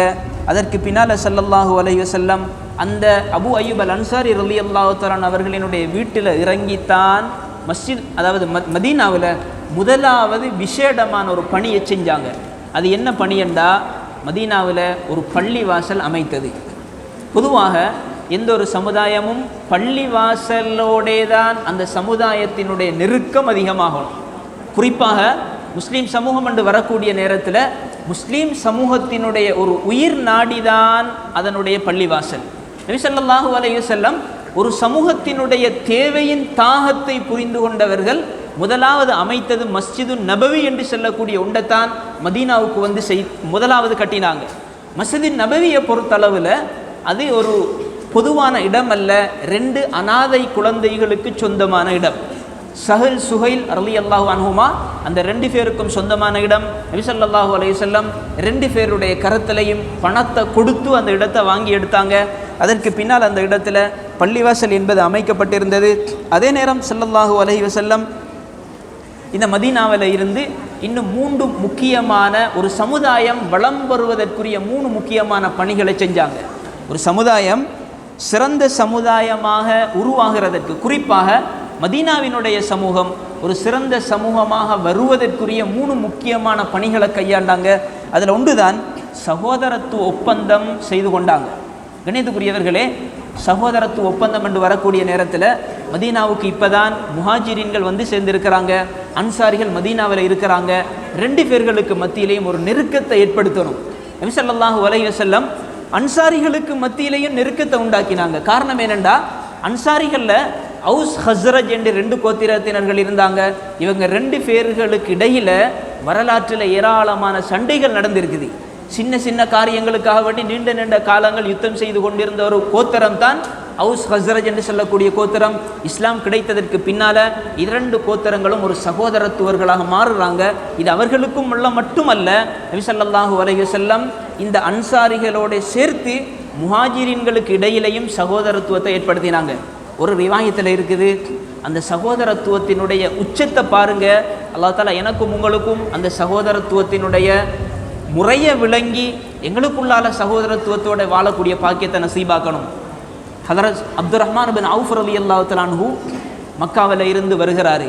அப்துர் ரஹ்மான் பின் அவுஃப் ரலியல்லாஹு தஆலா அன்ஹு அவர்களினுடைய செல்வம் என்பது ஆச்சரியம். மக்காவில் இருந்து வரக்கூடிய நேரத்தில் காலில் போடுறதற்கு செருப்பில்லாத நிலையில தான் வந்து சேர்ந்தாங்க மதீனாவுக்கு. வந்து சேர்ந்ததுக்கு பின்னால் ஹதரத் சாத் ரலியல்லாஹு தஆலா அன்ஹு அவங்கள கூட நபி ஸல்லல்லாஹு அலைஹி வஸல்லம் 2 பேர்களுக்கு மத்தியில் ஒரு சகோதரத்துவ உடன்படிக்கை ஏற்படுத்தினாங்க. சாத் ரலியல்லாஹு தஆலா அன்ஹு எவ்வளவு தூரம் அவர்கிட்ட இருந்ததை விட்டு கொடுத்தாருண்டா சொன்னார், நான் ஒரு பணக்காரனாக இருக்கிறேன், வசதி உள்ளவனாக இருக்கிறேன், எந்த சொத்துகளுக்குள்ளால பாதியை உங்கள்கிட்ட தந்துடுறேன், பாதியை நான் வச்சுக்கொள்கிறேன். எனக்கிட்ட 2 மனைவிமார்கள் இருக்கிறாங்க, நீங்கள் விருப்பமானவர்களை பார்த்து தேர்ந்தெடுத்துக்கொள்ளுங்க, அடுத்தவர் அவரை நான் தலாக் சொல்லிடுறேன், அவட இதாட காலம் முடிஞ்சதுக்கு பின்னால் நீங்கள் அவரை திருமணம் முடிச்சு கொள்ளலாம் என்று சொல்லி பார்த்தாங்க. அவ்வளவு தூரத்திற்கு ஒரு நெருக்கத்தை கொண்டு வந்தாங்க. ஆனால் அப்துர் ரஹ்மான் பின் அவுஃப் ரலியல்லாஹு தஆலா அன்ஹு இதெல்லாம் எடுக்க விரும்பல. பொதுவாக ஒரு முஃமினை பொறுத்தளவில் இன்னொருத்தருக்கு கீழால சந்தர்ப்பம் கிடைத்தாலும் கூட அடுத்தவருடைய கரத்துக்கு கீழால வாழக்கூடியவனாக ஒரு முஃமின் இருக்கக்கூடாது. இமாம் அஹ்மத் பின் ஹம்பலினுடைய ஒரு துஆ இருக்குது. சொல்லுவாங்க, யா அல்லாஹ், கல்லுக்கும் மண்ணுக்கும் முன்னால் சுஜூது செய்யறத நீ எப்படி தடையாக ஆக்கியிருக்கிறியோ, இது போல அடுத்தவருடைய கரத்திலிருந்து வாழ்கிறத கேட்டு பாங்கிறத யா அல்லாஹ் எனக்கு நீ தடையாக ஆக்கிடு என்பதாக, அதாவது தடுத்திடு, இதனுக்குரிய சந்தர்ப்பத்தை வழங்கிடாத என்று சொல்லக்கூடிய அடிப்படையில் கூட துஆ செய்திருக்கிறார்கள். ஹதரத் அப்துர் ரஹ்மான் பின் அவுஃப் ரலியல்லாஹு தஆலா சொன்னாங்க, எனக்கு உங்களோட எதுவும் தேவையில்லை, உங்களோட ஊரில் பஜாரை மட்டும் காட்டுங்க. பஜார் காட்டப்படுகிறது.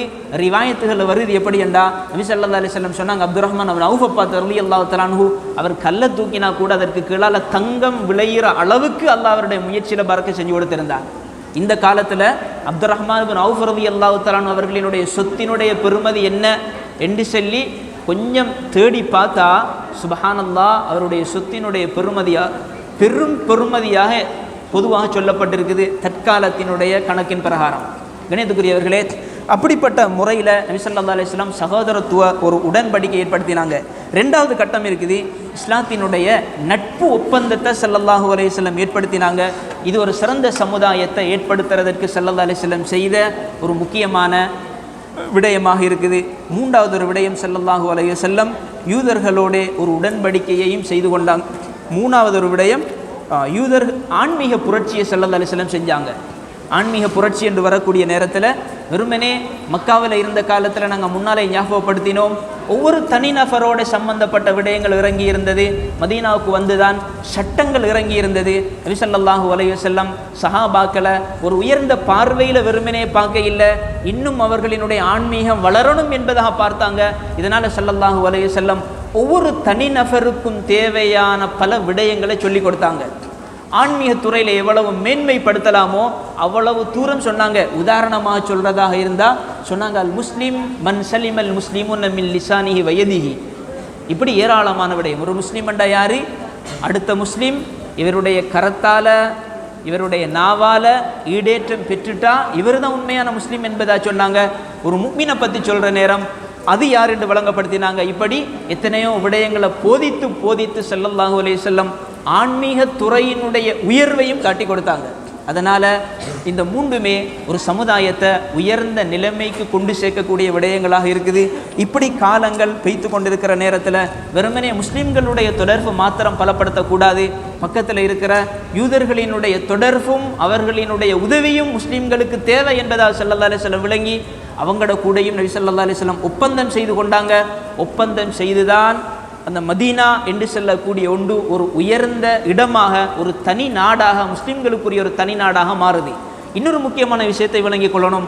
மதீனா இப்படி ஒரு உயர்வை அடைகிற நேரத்தில், அந்த நேரத்தில் பெரும் பான்மையாக இருந்தவர்கள் முஸ்லீம்கள். அதே நேரம் காஃபிர், அதாவது மதீனாவில் இன்னொரு சாராரும் இருந்தாங்க, யூதர்கள் என்று சொல்லக்கூடிய சாராரும் இருந்தாங்க. நபி ஸல்லல்லாஹு அலைஹி வஸல்லம் பெரும் பான்மையாக முஸ்லீம்கள் வாழக்கூடிய நேரத்தில் எப்படி அடுத்த மக்களுடைய சிறுபான்மையாக வாழக்கூடிய மாற்று மதத்தவர்களோட நடக்கணுங்கிற வழிகாட்டலையும் ஸல்லல்லாஹு அலைஹி வஸல்லம் காட்டி கொடுத்தாங்க. இப்படியான முறையில் தான் மதீனா என்பது வளம் பெற்று வருகிறது. இந்த வளம் பெற்று வரக்கூடிய நிலைமை எதிரிகளினுடைய, குறிப்பாக மக்காவில் காணப்பட்ட குறைஷிகளினுடைய கண்ணுக்கு இது மிகப்பெரிய ஒரு தாக்கத்தை ஏற்படுத்துது. இங்கே இருந்து அடுத்த ஒரு பகுதி தொடரக்கூடிய நிலைமையில் இருக்குது. இன்ஷா அல்லாஹ் இஷாவினுடைய தொழுகைக்கு பின்னால் அடுத்த பகுதி இன்ஷா அல்லாஹ் பார்த்து கொள்ளலாம்.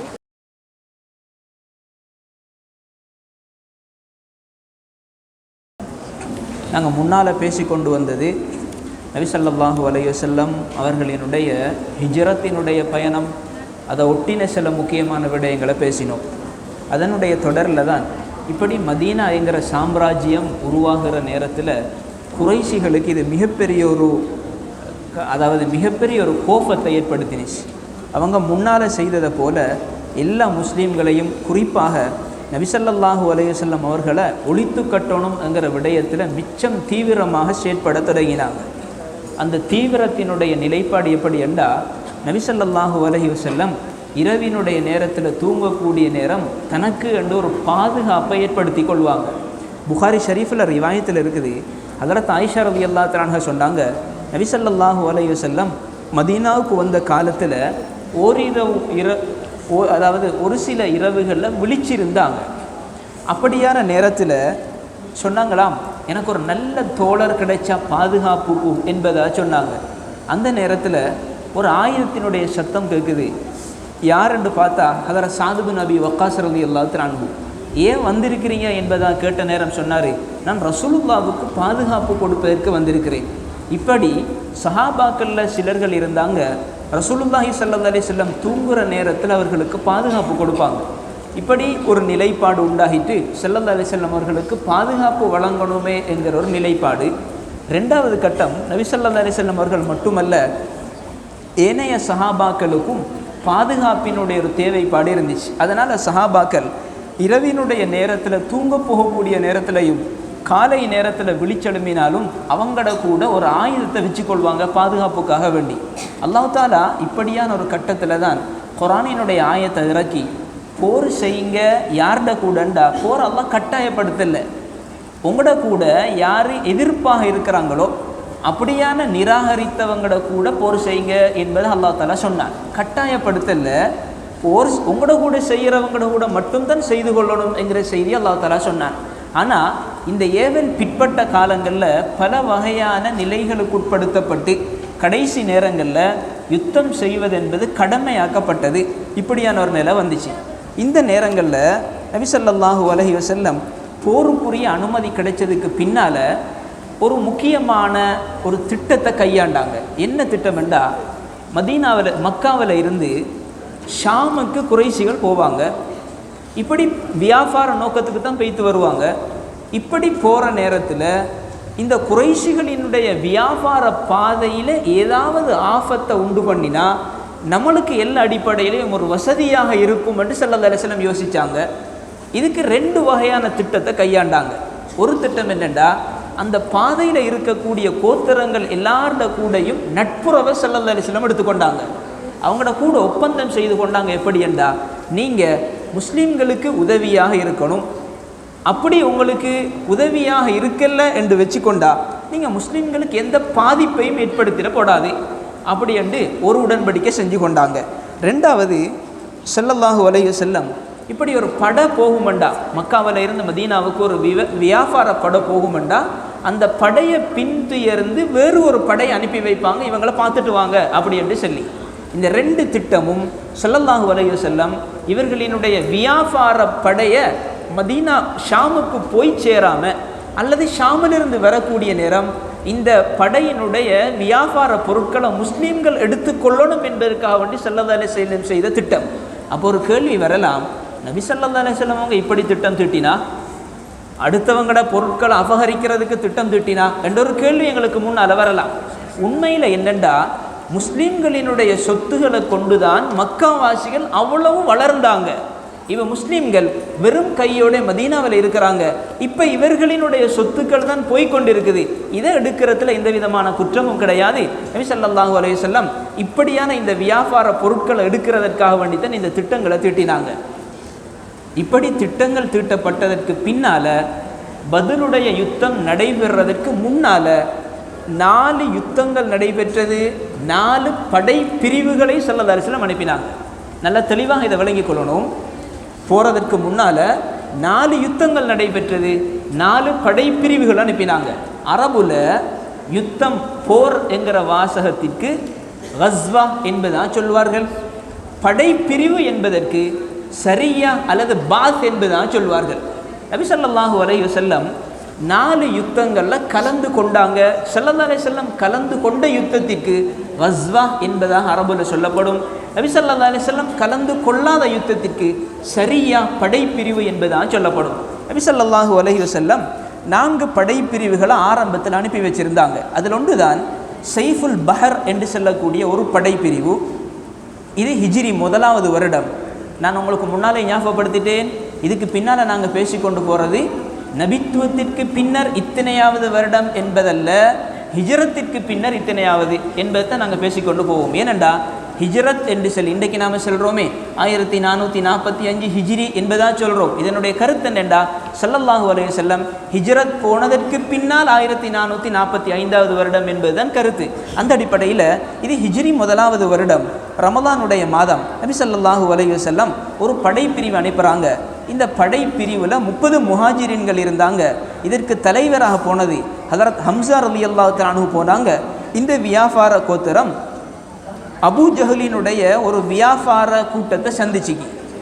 இவங்க சந்தித்த இடம் எங்கண்டா சைஃபுல் பஹர்ங்கிற இடத்துல. 2 பேரும் யுத்தத்திற்காக வேண்டி சண்டை பிடிக்கிறதற்காக வேண்டி அணிவகுத்திருக்கிற நேரத்தில் 2 கூட்டத்தினர்களினுடைய நண்பனாக இருந்தவர் தான் மஜித் இப்னு அம்ர் அல் ஜுஹனி என்று சொல்லக்கூடியவர். இவர் 2 பேருக்கும் இடையில இருந்து சமாதானத்தை ஏற்படுத்தி வச்சு சண்டை இல்லாமல் 2 பேரையும் அனுப்பி வச்சார்.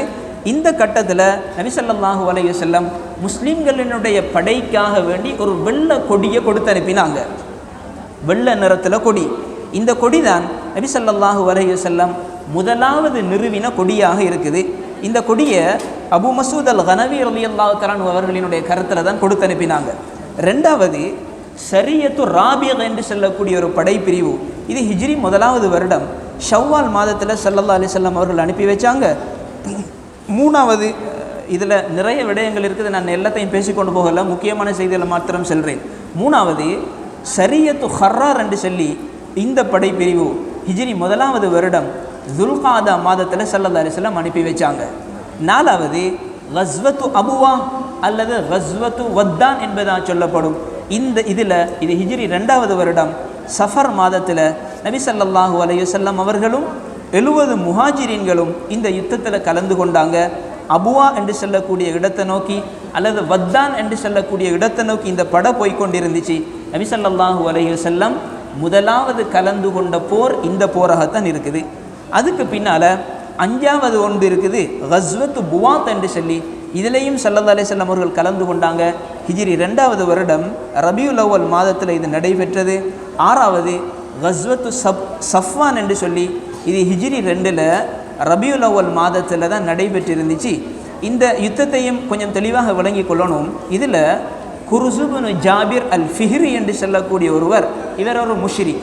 இவர் முஸ்லீம்களினுடைய, அதாவது மதீனாவினுடைய மேய்ச்சல் நிலங்களில் மேய்ந்து கொண்டிருந்த பிராணிகளை தாக்கிட்டு சில கால்நடைகளை எடுத்துக்கொண்டு போய்த்தார்.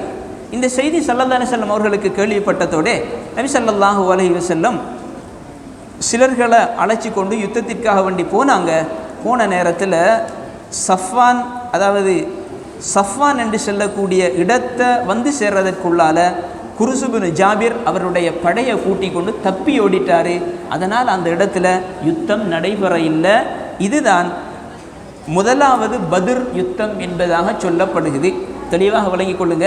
அப்போ இன்னொரு கேள்வி இருக்குது, இன்னொரு பத்ர் யுத்தம் ஒன்று நாங்கள் முன்னால் பேசுகிறதானே என்று சொல்லி, அது பெரிய பத்ர் யுத்தம், இது சிறிய பத்ர் யுத்தம் என்பதாக சொல்லப்படுது. இது முதலாவது பத்ர் யுத்தம். அடுத்தது தான் கஸ்வத்து தில் உஷைரா என்று சொல்லி ஹிஜ்ரி 2வது வருடம் ஜமாதுல் ஊலா மாதத்தில் இந்த யுத்தம் நடைபெறுகிறது. இந்த யுத்தத்தினுடைய செய்தியையும் தெரிந்து கொள்ளணும். நபி ஸல்லல்லாஹு அலைஹி வஸல்லம் சில சஹாபாக்கள், அதாவது 150 அல்லது 200 சஹாபாக்களோட இந்த யுத்தத்துக்கு போனாங்க. காரணம் என்னென்னா, மக்காவில் இருந்து ஷாமை நோக்கி ஒரு படை வைத்து கொண்டிருக்குதாம் குறைஷிகளினுடைய என்கிற செய்தியை ஸல்லல்லாஹு அலைஹி வஸல்லம் அவர்களுக்கு கிடைச்சதோடு நபி ஸல்லல்லாஹு அலைஹி வஸல்லம் உஷைரா என்கிற இடத்திற்கு போனாங்க. ஆனால் போய் பார்த்தா சில காலங்களுக்கு முன்னால் அந்த படை முஸ்லீம்களை கடந்து வைத்துட்டு, அப்போ ஒன்றும் நடக்க இல்லை. ஸல்லல்லாஹு அலைஹி வஸல்லம் திரும்பி வந்தாங்க. நாங்கள் பின்னால் இன்ஷா அல்லாஹ் செல்வோம். பத்ருடைய யுத்தம் எப்படி நடந்தேண்டா, இந்த படை திரும்பி வார நேரத்தில் தான் ஸல்லல்லாஹு அலைஹி வஸல்லம் ஒரு படையை அனுப்பி அதில் தான் நடந்த. நாங்கள் இன்ஷா அல்லாஹ் பின்னால் அதையும் இன்ஷா அல்லாஹ் பேச இருக்கிறோம். இது கஸ்வத்து தில் உஷைரா என்பதாக சொல்லப்படும். அடுத்தது 8வது ஒரு படை பிரிவு தான் ஸரியத்து நஹ்லா. நபி ஸல்லல்லாஹு அலைஹி வஸல்லம் நஹ்லா என்கிற இடத்திற்கு அப்துல்லாஹ் இப்னு ஜஹ்ஷ் ரலியல்லாஹு தஆலா அவர்களினுடைய தலைமையில் ஒரு படைப்பிரிவை அனுப்பி வச்சுருந்தாங்க. இந்த படைப்பிரிவை ஸல்லல்லாஹு அலைஹி வஸல்லம் அவங்க ஒரு உபதேசம் சொல்லி அனுப்பினாங்க. நீங்கள் போகிறீங்க, நான் ஒரு கடிதம் எழுதி தாரேன், 2 நாளைக்கு பின்னால் அந்த கடிதத்தை பிரித்து பாருங்கள். அப்துல்லாஹ் இப்னு ஜஹ்ஷ் ரலியல்லாஹு தஆலா அவர்கள் இந்த கடிதத்தை எடுத்துட்டு மதீனாவிலிருந்து புறப்பட்டு 2 நாள் கழிந்ததற்கு பின்னால் கடிதத்தை வாசித்தாங்க. கடிதத்தில் இருந்துச்சு, தாயிஃபுக்கும் மக்காவுக்கும் இடையில் இருக்கிற நஹ்லாங்கிற இடத்திற்கு போங்க, அந்த இடத்துல தங்கி இருங்க, குறைஷிகளினுடைய வியாபார படம் வந்தால் இதனுடைய செய்திகளை எங்களுக்கு சொல்லி அனுப்புங்க என்பதாக சொல்லி இருந்துச்சு. இப்போ நபி ஸல்லல்லாஹு அலைஹி வஸல்லம் இவங்களை இந்த செய்தியை கேட்டதோடு தலஃபதி சமியானா வாத்தானா, கேட்டோம் வழிபட்டோம்ங்கிற இடத்திற்கு வந்து, அது மாத்திரமல்லாமல் தன்னுடைய சஹாபாக்களுக்கு மத்தியிலையும் சில வீர வார்த்தைகளை சொல்லி உற்சாகப்படுத்தினார். அவர்களும் யுத்தத்திற்கு தயாராக இருந்தாங்க. இப்படி இருக்கிற நேரத்தில் தான் குறைஷிகளினுடைய ஒரு வியாபார படம் வருது. சில முக்கியமான நபர்கள் வந்திருந்தாங்க. இந்த நபர்களில் ஒரு மனிதர் இருந்தார், அப்துல்லாஹ் இப்னு அம்ர் இப்னு ஹலரமி என்று சொல்லக்கூடிய ஒரு மனிதர். இப்படி வரக்கூடிய நேரத்தில் முஸ்லீம்கள் சொன்னாங்க, அவர்களுக்கு மத்தியில் பேசிக்கொண்டாங்க, இந்த படம் வருது, நாம் இருக்கிறோம் ரஜப் மாதத்தில். ரஜப் மாதம் என்பது இது ஒரு புனிதமான மாதங்களுக்குள்ளால உண்டு. அல்லாஹ் தாலா 4 மாதங்களை சங்கைப்படுத்தி வச்சிருக்கிறான். துல்காதா, துல்ஹிஜ்ஜா, முஹர்ரம், ரஜப். 3 மாதம் தொடராக வரும், 1 மாதம் கொஞ்சம் தூரத்தில் வரும். கொஞ்சம் தூரம்னா இடைவெளி இருக்குது 2க்கு இடையில். துல்காதா, துல்ஹிஜ்ஜா, முஹர்ரம், இந்த 3மே தொடராக வரக்கூடியது. ரஜப் 6வது மாதம், கொஞ்சம் பிந்தி வரக்கூடிய மாதம். அப்போ இப்படி மொத்தமாக 4 மாதங்கள் இருக்குது. ரஜப் மாதத்தினுடைய கடைசி நாளில் தான் இந்த சந்திப்பு நடக்குது. இப்போ தளபதி சொல்கிறாரு, வரக்கூடிய படையோட யுத்தம் செஞ்சால் சங்கையான மாதத்துக்கு அது அழகு இல்லை, அது பொருத்தமும் இல்லை. அதே நேரம் அந்த படையை விட்டுட்டோம்டா அவங்க ஹரம் ஷரீஃபுக்கு போய்த்து சேர்ந்துடுவாங்க. அதனால் இந்த படையோட என்ன செஞ்சு கொள்கிற, கடைசியில் மஷூரா வருது, அவங்களோட யுத்தம் செய்வோம் என்பதாக யுத்தம் செய்கிற நேரத்தில் அம்ருபுனு ஹலரமி என்று சொல்லக்கூடியவர்களை முஸ்லீம்கள் கொலை செஞ்சிட்டாங்க. இதுதான் முதலாவது எதிரி கொலை செய்யப்பட்ட ஒரு யுத்தம். அதே நேரம் இந்த யுத்தத்தில் கனிமத்தினுடைய பொருட்கள் கிடைத்தது, யுத்தத்துக்கு பின்னால் கிடைக்கக்கூடிய பொருட்கள், இதை முஸ்லீம்கள் அவர்களுக்கு மத்தியில் பங்கெடுத்து 1/5 பகுதியை அல்லாஹ் ரசூலுக்கு என்று கொடுத்தாங்க.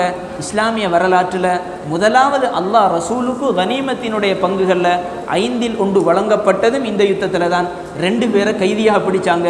எதிரிகளில் முதலாவது கைதியாக பிடிக்கப்பட்டதும் இந்த படைப்பிரிவில் தான். இப்படியான சில முக்கியமான நிகழ்வுகள் நடக்குது.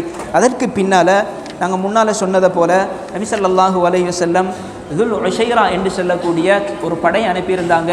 அந்த நேரத்தில் தான் அந்த படை முன்னால் பெய்த்துட்டு அதுக்கு பிறகு ஸல்லல்லாஹு அலைஹி வஸல்லம் மதீனாவில் இருந்து 2 முக்கியமான சஹாபாக்கள்கிட்ட சொல்லி அனுப்பினாங்க, இந்த படை வரக்கூடிய காலமாகிட்டு பெய்த்து பாருங்கள், வரக்கூடிய நேரத்தில் எங்களுக்கு செய்தி தாங்க.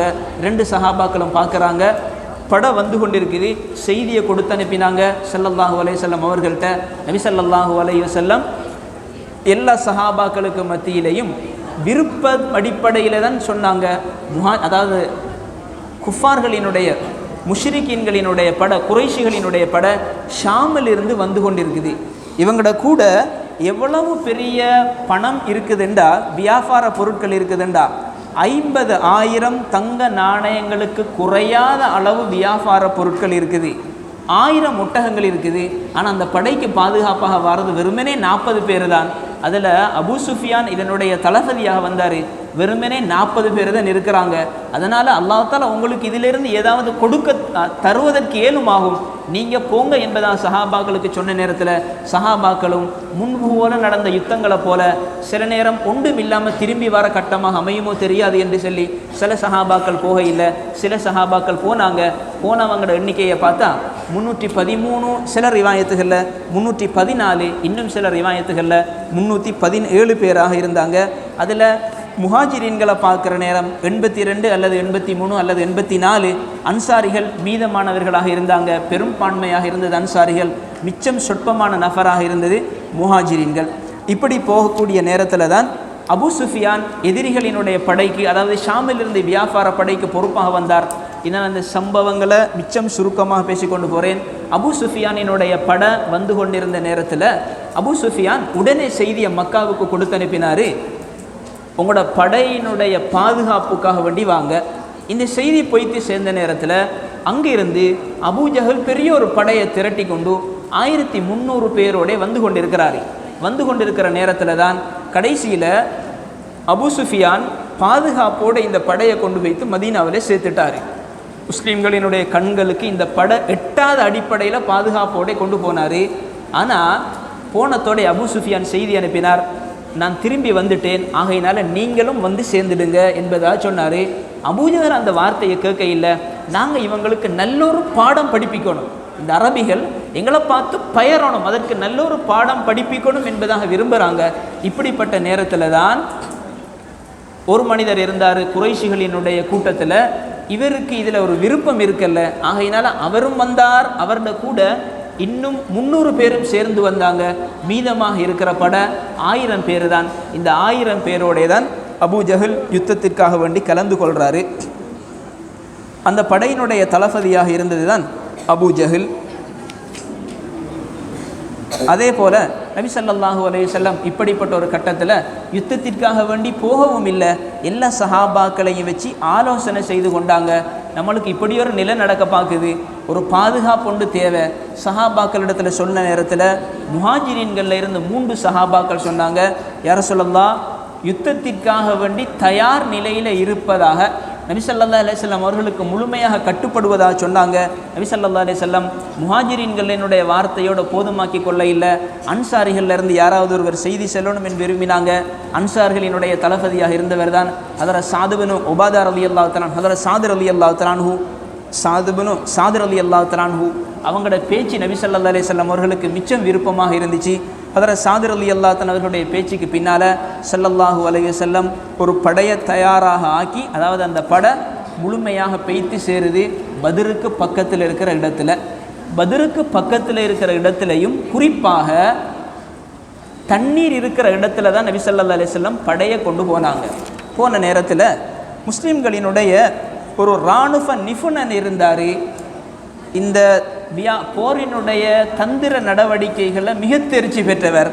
ஹதரத் ஹுபாப் பின் முந்திர் ரலியல்லாஹு தஆலா அன்ஹு சொன்னாங்க, யார சொல்லலாம், இது உங்களோட அபிப்பிராயமா அல்லது இந்த இடத்துல தான் அல்லாஹ் தஆலா நிற்கணும் என்று சொல்லி கட்டளையிட்டு இருக்கிறானா என்பதாக கேட்ட நேரத்தில் சொன்னாங்க ஸல்லல்லாஹு அலைஹி வஸல்லம், இது என் அபிப்பிராயம், போரினுடைய தந்திரம் என்பதாக சொன்ன நேரத்தில் ஹதரத் ஹுபாப் பின் முந்திர் ரலியல்லாஹு தஆலா சொன்னாங்க, யார சொல்லலாம், இதை விட வேறு ஒரு இடம் இருக்குது, நாம குறைஷிகளுக்கு பக்கத்தில் இருக்கிற தண்ணீர் இருக்கிற இடத்துக்கு போவோம், அங்கு போய் தங்கி எங்களுக்கு என்று சொல்லி தண்ணீர் இருக்கிற இடத்தை எங்களோட கட்டுப்பாட்டுகளை கொண்டு வருவோம், அடுத்தவைகளை எல்லாம் இல்லாமல் செஞ்சிடுவோம், அப்போ குறைஷிகளுக்கு தண்ணீர் கிடைக்காது, எங்களுக்கு தண்ணீர் கிடைக்கும்ங்கிற கருத்தை சொன்னாங்க. நபி ஸல்லல்லாஹு அலைஹி வஸல்லம் அவர்கள் அந்த கருத்தை ஏற்றுக்கொண்டாங்க. அதற்கு பின்னால் அந்த இடத்துல தான் போய் சேரப்படுகிறது. படை அந்த இடத்துல இரவினுடைய நேரத்தை கழிக்குது. அதற்கு பின்னால் 2 சாரார்களில் இருந்தும் ஒருத்தருக்கொருத்தர் உளவுகள் பார்க்க தொடங்கினாங்க. நபி ஸல்லல்லாஹு அலைஹி வஸல்லம் குறைஷிகளினுடைய படை எங்கே இருக்குது என்பதாக உளவு பார்த்தாங்க. அதே நேரம் குறைஷிகள் கூட இவர்களினுடைய படையினுடைய விடயங்களை சில உளவுகளை பார்த்தாங்க. கடைசி நேரத்தில் 2 பேர்களுக்கு மத்தியில் யுத்தம் என்பது நடக்குது. நபி ஸல்லல்லாஹு அலைஹி வஸல்லம் தொழுகையில் மன்றாட தொடங்கினாங்க. பொதுவாக ஒரு மனிதனுடைய ஒவ்வொரு நிலையும் இருக்கணும், தனக்கு எந்த தேவை வந்தாலும் அவனுடைய நிலையை சரி செய்கிறது, அவனுடைய தேவையை அடைந்து கொள்ளக்கூடிய ஒரு ஆயுதம் தான் தொழுகை. நபி ஸல்லல்லாஹு அலைஹி வஸல்லம் தொழுகையில் சுஜூதில் உரிந்து கொண்டு துவா செய்கிறாங்க. எப்படி என்றா, அல்லாஹும்ம அன்ஜிஸ்னி மா வஅத்தனி, யல்லா எனக்கு நீ வாக்களிச்சத்தை தந்துடு என்பதாக சொல்லி துவா செய்கிறாங்க. நபி ஸல்லல்லாஹு அலைஹி வஸல்லம் அவர்களினுடைய துஆ அது எவ்வளவு ஒரு தாற்பயம் நிறைந்ததாக இருந்ததெண்டா, பார்த்திருக்கக்கூடியவர்களுக்கே அது பெரிய ஒரு கவலை ஏற்படுத்தியது. ஒரு சந்தர்ப்பத்தில் நபி ஸல்லல்லாஹு அலைஹி வஸல்லம் துஆ செய்து கொண்டு போகிற நேரம் கையை உயர்த்தினாங்க. மேலில் போட்டிருந்த தோளினுடைய பகுதியில் போட்டிருந்த அந்த துண்டு அப்படியே கீழே விழுகுது. ஹதரத் அபூபக்கர் ரலியல்லாஹு தஆலா அவர்களினுடைய முதுகை தட்டிட்டு சொன்னாங்க, யார் சொல்லலாம், கவலைப்படாதீங்க, அல்லாஹ் தஆலா அவங்களுடைய இந்த துஆவை ஏற்றுக்கொள்வான்ங்கிற கருத்தில் சொன்னாங்க. அதற்கு பின்னால் நபி ஸல்லல்லாஹு அலைஹி வஸல்லம் இந்த வார்த்தைகளுக்கு பின்னால் சொன்னாங்க, இன்னார் இன்னன் இடத்தடியே கொலை செய்யப்படுவாங்க என்பதாக சில குஃபார்களை அடையாளம் காட்டி சொன்னாங்க. அதே போல நபி ஸல்லல்லாஹு அலைஹி வஸல்லம் அவர்கள் சொன்னதை போல குறைஷிகள் கொலை செய்யப்பட்டார்கள். இவர்களில் விசேடமாக கிட்டத்தட்ட 70 பேர் குறைஷிகளில் காஃபிர்களில் கொலை செய்யப்பட்டாங்க. முஸ்லீம்களில் இருந்து 14 பேர் கொலை செய்யப்பட்டாங்க. அல்லாஹ் தஆலா அந்த யுத்தத்தினுடைய நிலைப்பாட்டில் மலாயிக்காமார்களை கொண்டு உதவி செய்தான். எவ்வளவு தூரம் என்ற சில ரிவாயத்துகள் இருக்குது. சாது பின் அபி வக்காஸ் ரலியல்லாஹு தஆலா நினைக்கிறேன் சொல்லுவார், வாழை ஓங்குறதற்கு முன்னால் ஒரு மனிதனுடைய தலை கீழே விழுந்துடும், இப்படியாக சொல்லி கொண்டிருந்தார். இப்படியான முறையில் தான் அந்த யுத்தத்தினுடைய சில ஆச்சரியமான நிகழ்வுகள் போகுது. கடைசியாக அபூஜஹல் இவனும் கொலை செய்யப்படுகிறான். இவனை கொலை செய்து சாதாரணமான 2 சிறுவர்கள். ஹதரத் அப்துர்ரஹ்மான் பின் அவுஃப் ரலியல்லாஹு தஆலா அவர்கிட்ட வந்து கேட்குறாங்க, யார் அபூஜஹல் என்பதாக கேட்ட நேரம் ஏன் என்பதாக கேட்கிறாரு. சொல்கிறாங்க, இவர் தானாம் முஹம்மது ஸல்லல்லாஹு அலைஹி வஸல்லம் அவர்களுக்கு பெரிய நோவினை கொடுக்கிறவர், அதனால் ஒன்று நான் இருக்கணும் அல்லது அவர் இருக்கணும் என்பதாக சொல்லி அந்த 2 சஹாபாக்களும் அவனை கொலை செய்கிற விடயத்தில் மும்முரமாக ஈடுபட்டாங்க. சிலர் ரிவாயத்தில் இருக்குது அவங்க 2 பேரும் கொலை செய்ததாக, சிலர் ரிவாயத்தில் இருக்குது 2 பேரும் கொலை செய்கிறதற்கு எத்தனித்தார்கள், குத்துயிரில் வச்சாங்க. ஹதரத் அப்துல்லாஹ் பின் மஸ்ஊத் ரலியல்லாஹு தஆலா அன்ஹு அவர்கள் தான் அவரை கொலை செய்தது என்பதாக அந்த குத்துயிரில் எத்தனிச்ச சஹாபாக்கள் யார் என்று சொல்லி கேட்டால், ஒன்று முஆது பின் அம்ரு பின் ஜமுஹ் என்று சொல்லி, 2வது முஆவித் பின் அஃப்ரா ரலியல்லாஹு தஆலா அன்ஹுமா. இந்த 2 பேரும் தான் அந்த நிலைமையை கொண்டு வந்து சேர்த்தாங்க. அதற்கு பின்னால் அல்லாஹ் தஆலா முஸ்லீம்களுக்கு பெரிய ஒரு வெற்றியை ஏற்படுத்தினான். மதீனா முஸ்லீம்களினுடைய வெற்றியை அறிகிறது, மதீனா பெரியோரு சந்தோஷப்படுகிறது. அதே நேரம் மதீனாவினுடைய வெற்றியினுடைய செய்தி வாரதற்குள்ளால எத்தனையோ பொய்யான பேச்சுக்கள் வைத்து கொண்டிருந்தது. நபி ஸல்லல்லாஹு அலைஹி வஸல்லம் மதீனாவுக்கு செய்தி அனுப்பினாங்க, கண்ணியத்திற்குரியவர்களே, இப்படியான முறையில் கொலை செய்யப்பட்டு சிலர்கள் கைதியாக பிடிபட்டாங்க, இன்னும் சிலர்கள் கொலை செய்யப்பட்டாங்க. கைதியாக பிடிப்பட்டவர்களை என்ன செய்கிறது என்ற ஆலோசனை வந்த நேரம் ஹதரத் அபூபக்கர் ரலியல்லாஹு தஆலா சொன்னாங்க, இவங்க எங்களோட குடும்பத்தில் உள்ளவங்க, ஆகையினால் இவர்களை கொலை செய்ய தேவையில்லை, இவர்கள்ட்ட இருந்து ஏதாவது ஃபிதியாக்களை ஈட்டுத்தொகை எடுத்துக்கொள்வோம் என்பதாக சொன்னாங்க. ஹதரத் உமர் ரலியல்லாஹு தஆலா அன்ஹு இவங்களை கொலை செய்திடணும் என்பதாக சொன்னாங்க. அல்லாஹ் தஆலாவினுடைய மஷூராவும் கொலை செய்யணும் என்கிற அடிப்படையில் இருந்தது. ஸல்லல்லாஹு அலைஹி வஸல்லம் எடுத்த முடிவின் விடயத்தில் பின்னால் கவலைப்பட்டார்கள் என்று சொல்லியும் பேசப்பட்டும் இருக்குது. கணியத்திற்குரியவர்களே, இப்படியான முறையில் நடந்த ஒன்றுதான் இந்த பத்ருடைய யுத்தமாக இருக்குது. அல்லாஹ் தஆலா இந்த யுத்தத்தை பற்றி குர்ஆனில் பேசக்கூடிய நேரம் யௌமுல் ஃபுர்கான், சத்தியத்திற்கும் அசத்தியத்திற்கும் மத்தியில் பிரித்து காட்டின நாள் என்பதாக சொல்கிறான். இப்படி ஏராளமான சரித்திரங்கள் இந்த பத்ருடைய யுத்தத்தோடு தொடர்பு பட்டது. மிச்சம் சுருக்கமான முறையில் இதனுடைய சரித்திரங்களை பேசியிருக்கிறோம். ஆகையினால் இந்த விடயங்களை விளங்கி எடுத்து வாழ்க்கையில் அமல் செய்யக்கூடிய சந்தர்ப்பத்தை அல்லாஹ் எம் அனைவர்களுக்கும் நசீபாக ஆக்குவானாக.